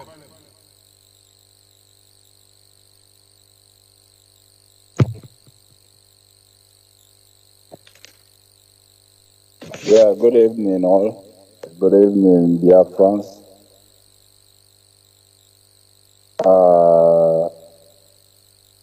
I want to use this opportunity to thank everybody, thank the whole dear friends, all lovers of freedom. I am Chinemere John from Enugu State, from Kano. And then Kano, Guzuro. I have to, this point around, say good evening to everybody once again. We are not here to make a new comment that we've not had before from our leader. We all know the legacy and the policy of our leader and of IPOB. We are not here to make a new rule or make new rules, but to enforce what our leader has put in place. So that is why this evening I am thanking you. Mazi, please, can you raise your voice so that Biafrans can hear you clearly? Please, can you raise your voice, Mazi Chinemem? Please. Okay. Yeah, as I'm saying, that I want to use this opportunity to thank everybody, to thank all Biafrans, and also to say that we are not here to create a new rules or new regulation, but to enforce the legacy of our leader, which is the restoration of Biafra. And once again, nothing new, rather than to fight for the restoration of Biafra. Like what others have said, British is involved in all these things. After that, they invited Kenya to recompense them for what they have been doing for them, helping them to kidnap people. Kenya has been known as one of the world's most terrorist countries, and also Nigeria. So anywhere British set their foot in this world has been killings, hunger, slavery to humanity. So with all these things going around, we Biafrans, we should all get ready. We should all get ready. We will start by, first of all, the lockdown. After that, subsequent things will be coming up because we cannot allow all these things to go on. We can't allow it to go on. It's either we all get Biafra or we keep on fighting the zoo, British zoo, till we achieve our aims and objectives. Even if they fail, as our late brother said, General Effiong, that if they don't treat them well, that their children will start. And this is what is happening. Even if we fight, our children will continue till we get Biafra. When God created man and man fell, when man failed, it was sacrifice. Bulls, everything, where cattle were being used for sacrifice. Still, there was no solution. He has to send his son for solution to be found. So that is where we are. We must keep on fighting till we find solution. Most of us have said most of the things. I cannot keep on repeating what they have said, but rather I am encouraging all Biafrans, those at home in Biafra land, those in diaspora, especially if you are in Central and in North Africa, try to join our family. We are in every country, Central and North Africa. In every country. Try and join, give your own quota, bring up your own idea, and may the Lord be with each and every one of us. Thank you all. Right. Thank you so much. Mazi Egwim, please. Mazi Egwim is our representative, regional representative of East Africa. Mazi Egwim, go ahead, please.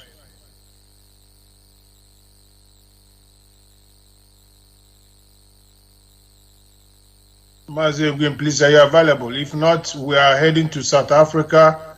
Regional Rep, Mazi Obiuku. Go ahead, please. Good evening, HOD. Good evening, Jonathan. and good evening, dear friends all over the world.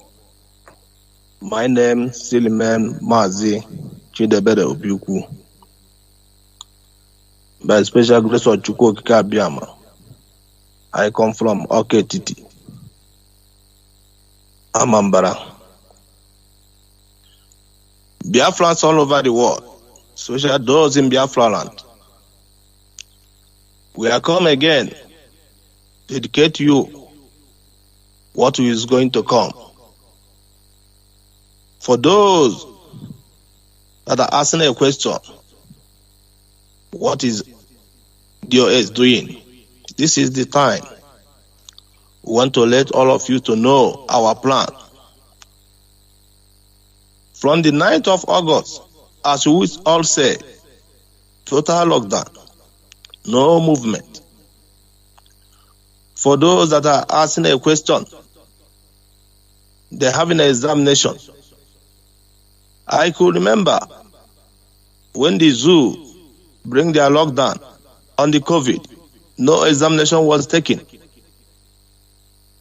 So you all have to abide by our rules and regulations, and they follow the command of DOS. DOS is the leader of this honorable struggle, which indigenous people of Biafra. That's why we are using this opportunity to let you people know what we are fighting is the freedom forever. Freedom that can give you education in future. Freedom that can give you electricity in future. Freedom that can give you a better life. Even your children. In the zoo, even if you have an examination tomorrow, the next tomorrow you cannot have a job. So we join hands.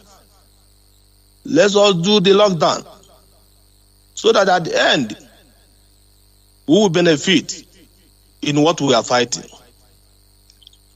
As we all know, that the people that we call our leaders, our governors, are disappointed us.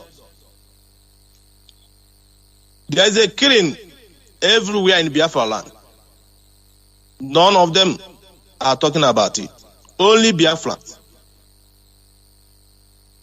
And they will not talk, because the people that oppose them in that seat are the Janjaweeds. That is their masters. And they will never disobey their law. That's for sure. Don't expect them tomorrow to come and help you. It's impossible. Because they are already swear on their oath. That's why they are killing us. That's why they are sabotaging everything that we are doing. Those people are the people that are bringing our clock back. Biafrans all over the world, especially those in Biafra land, this is the time for you to wake up. Never you ever trust in any politician or any Igwe or those in market readers.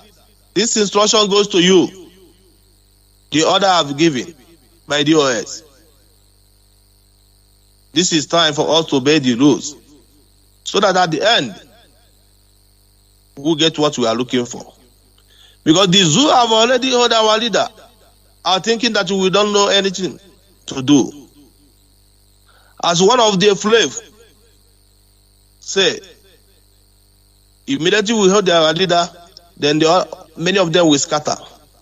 I want to assure them, our leader have already give the mantle to DOS. And DOS is the pillar of this IPOB movement.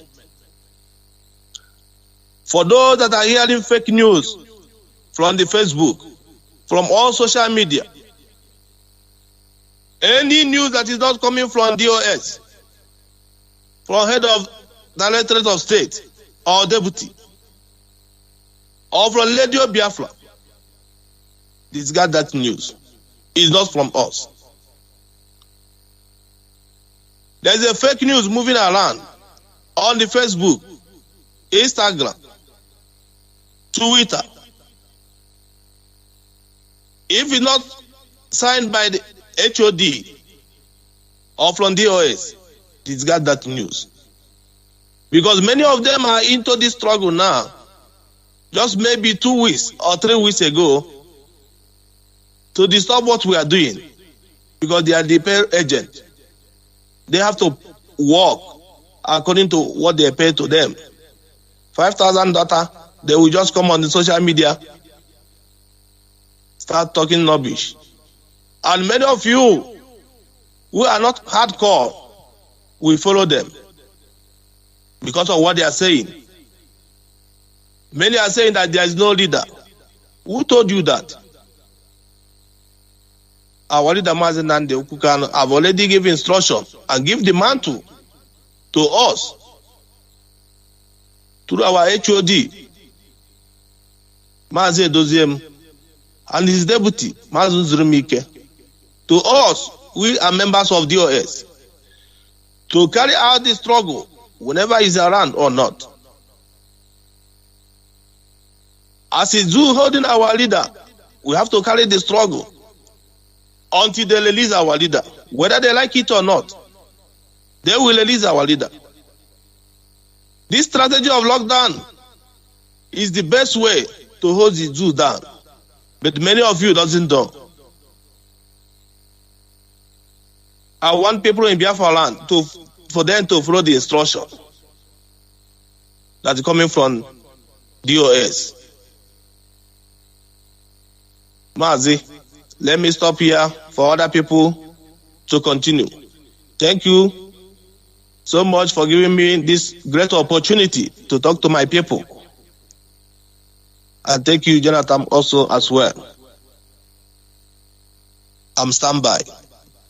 I'm still Mazi Obiuku, South African regional lead. Right.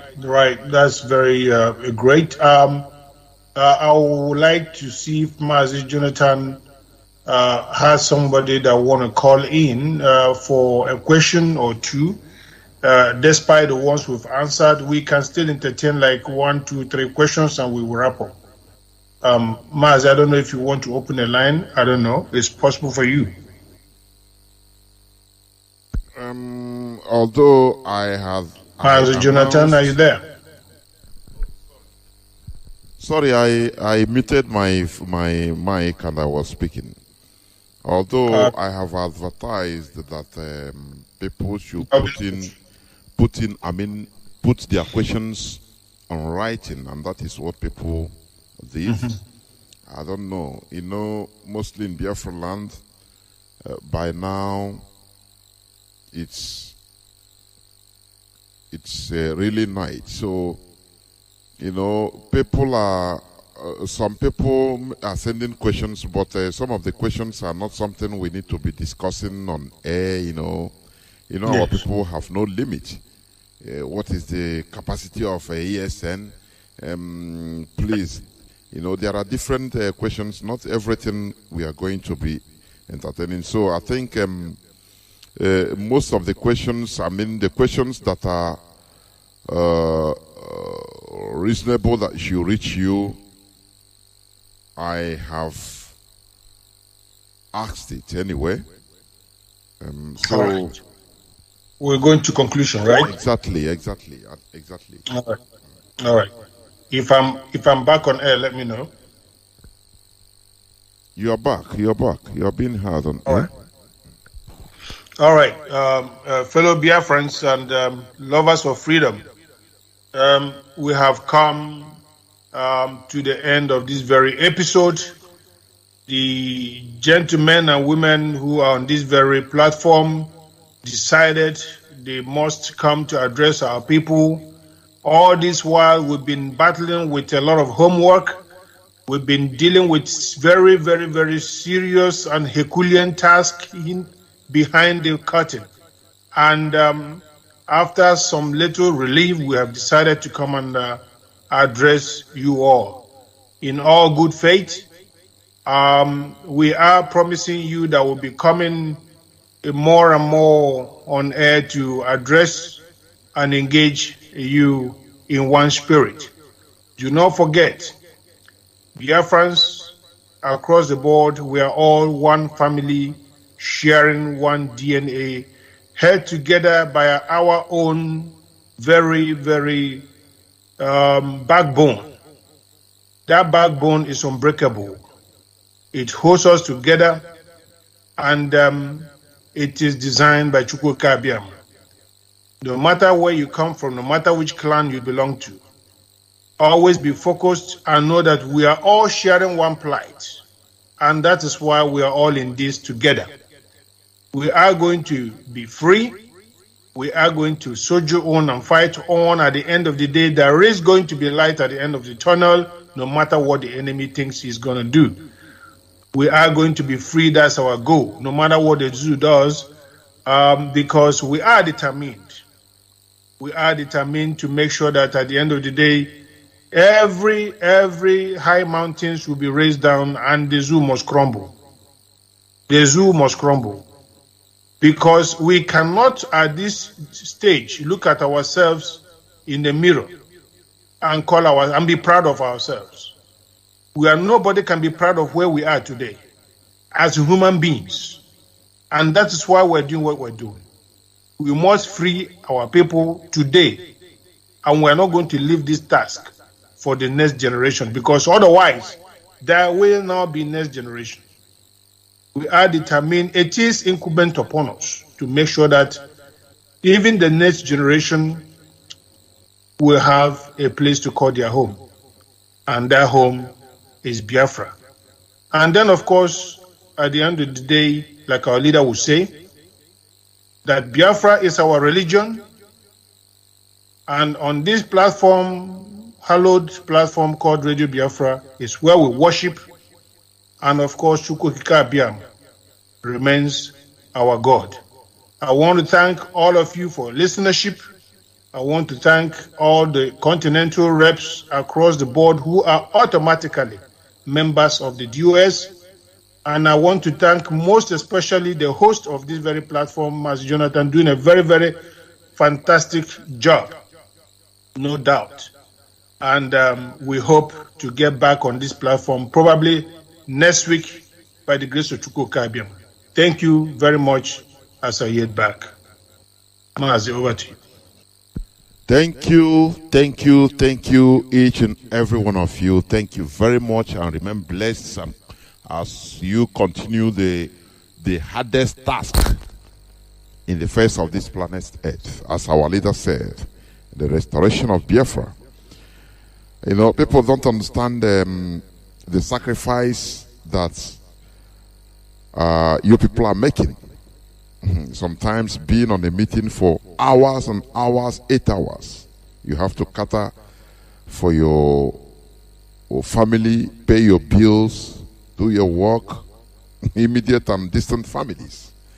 These are sacrifices.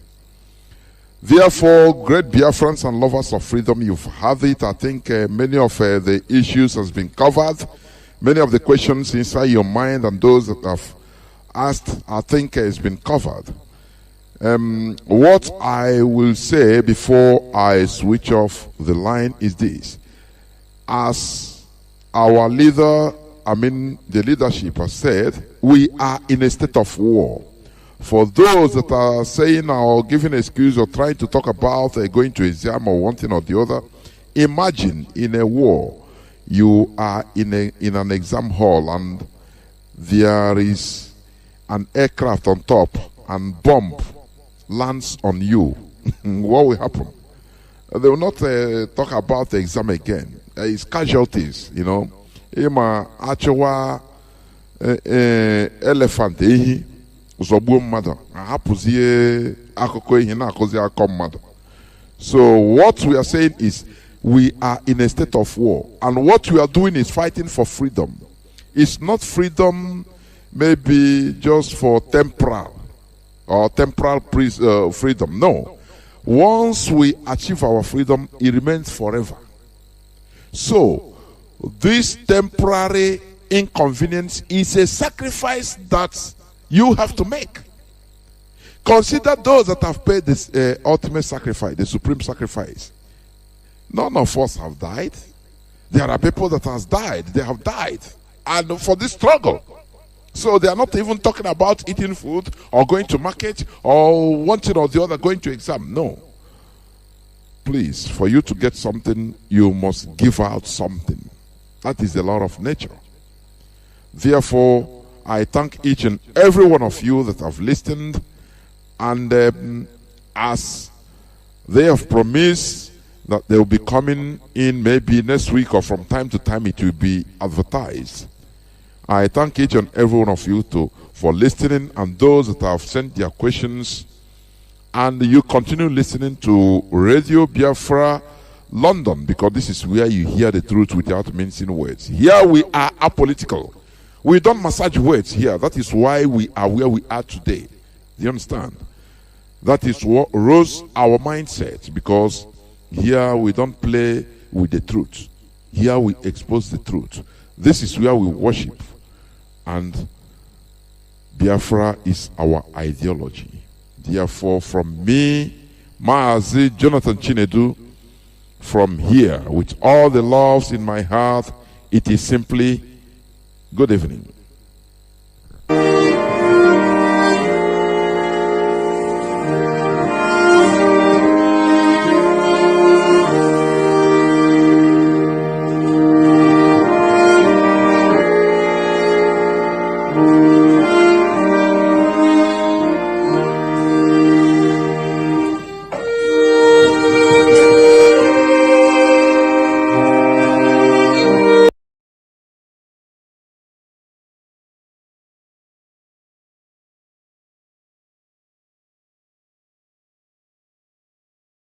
Another Savior, holy, holy, holy, holy, another Savior, holy, holy, holy, holy.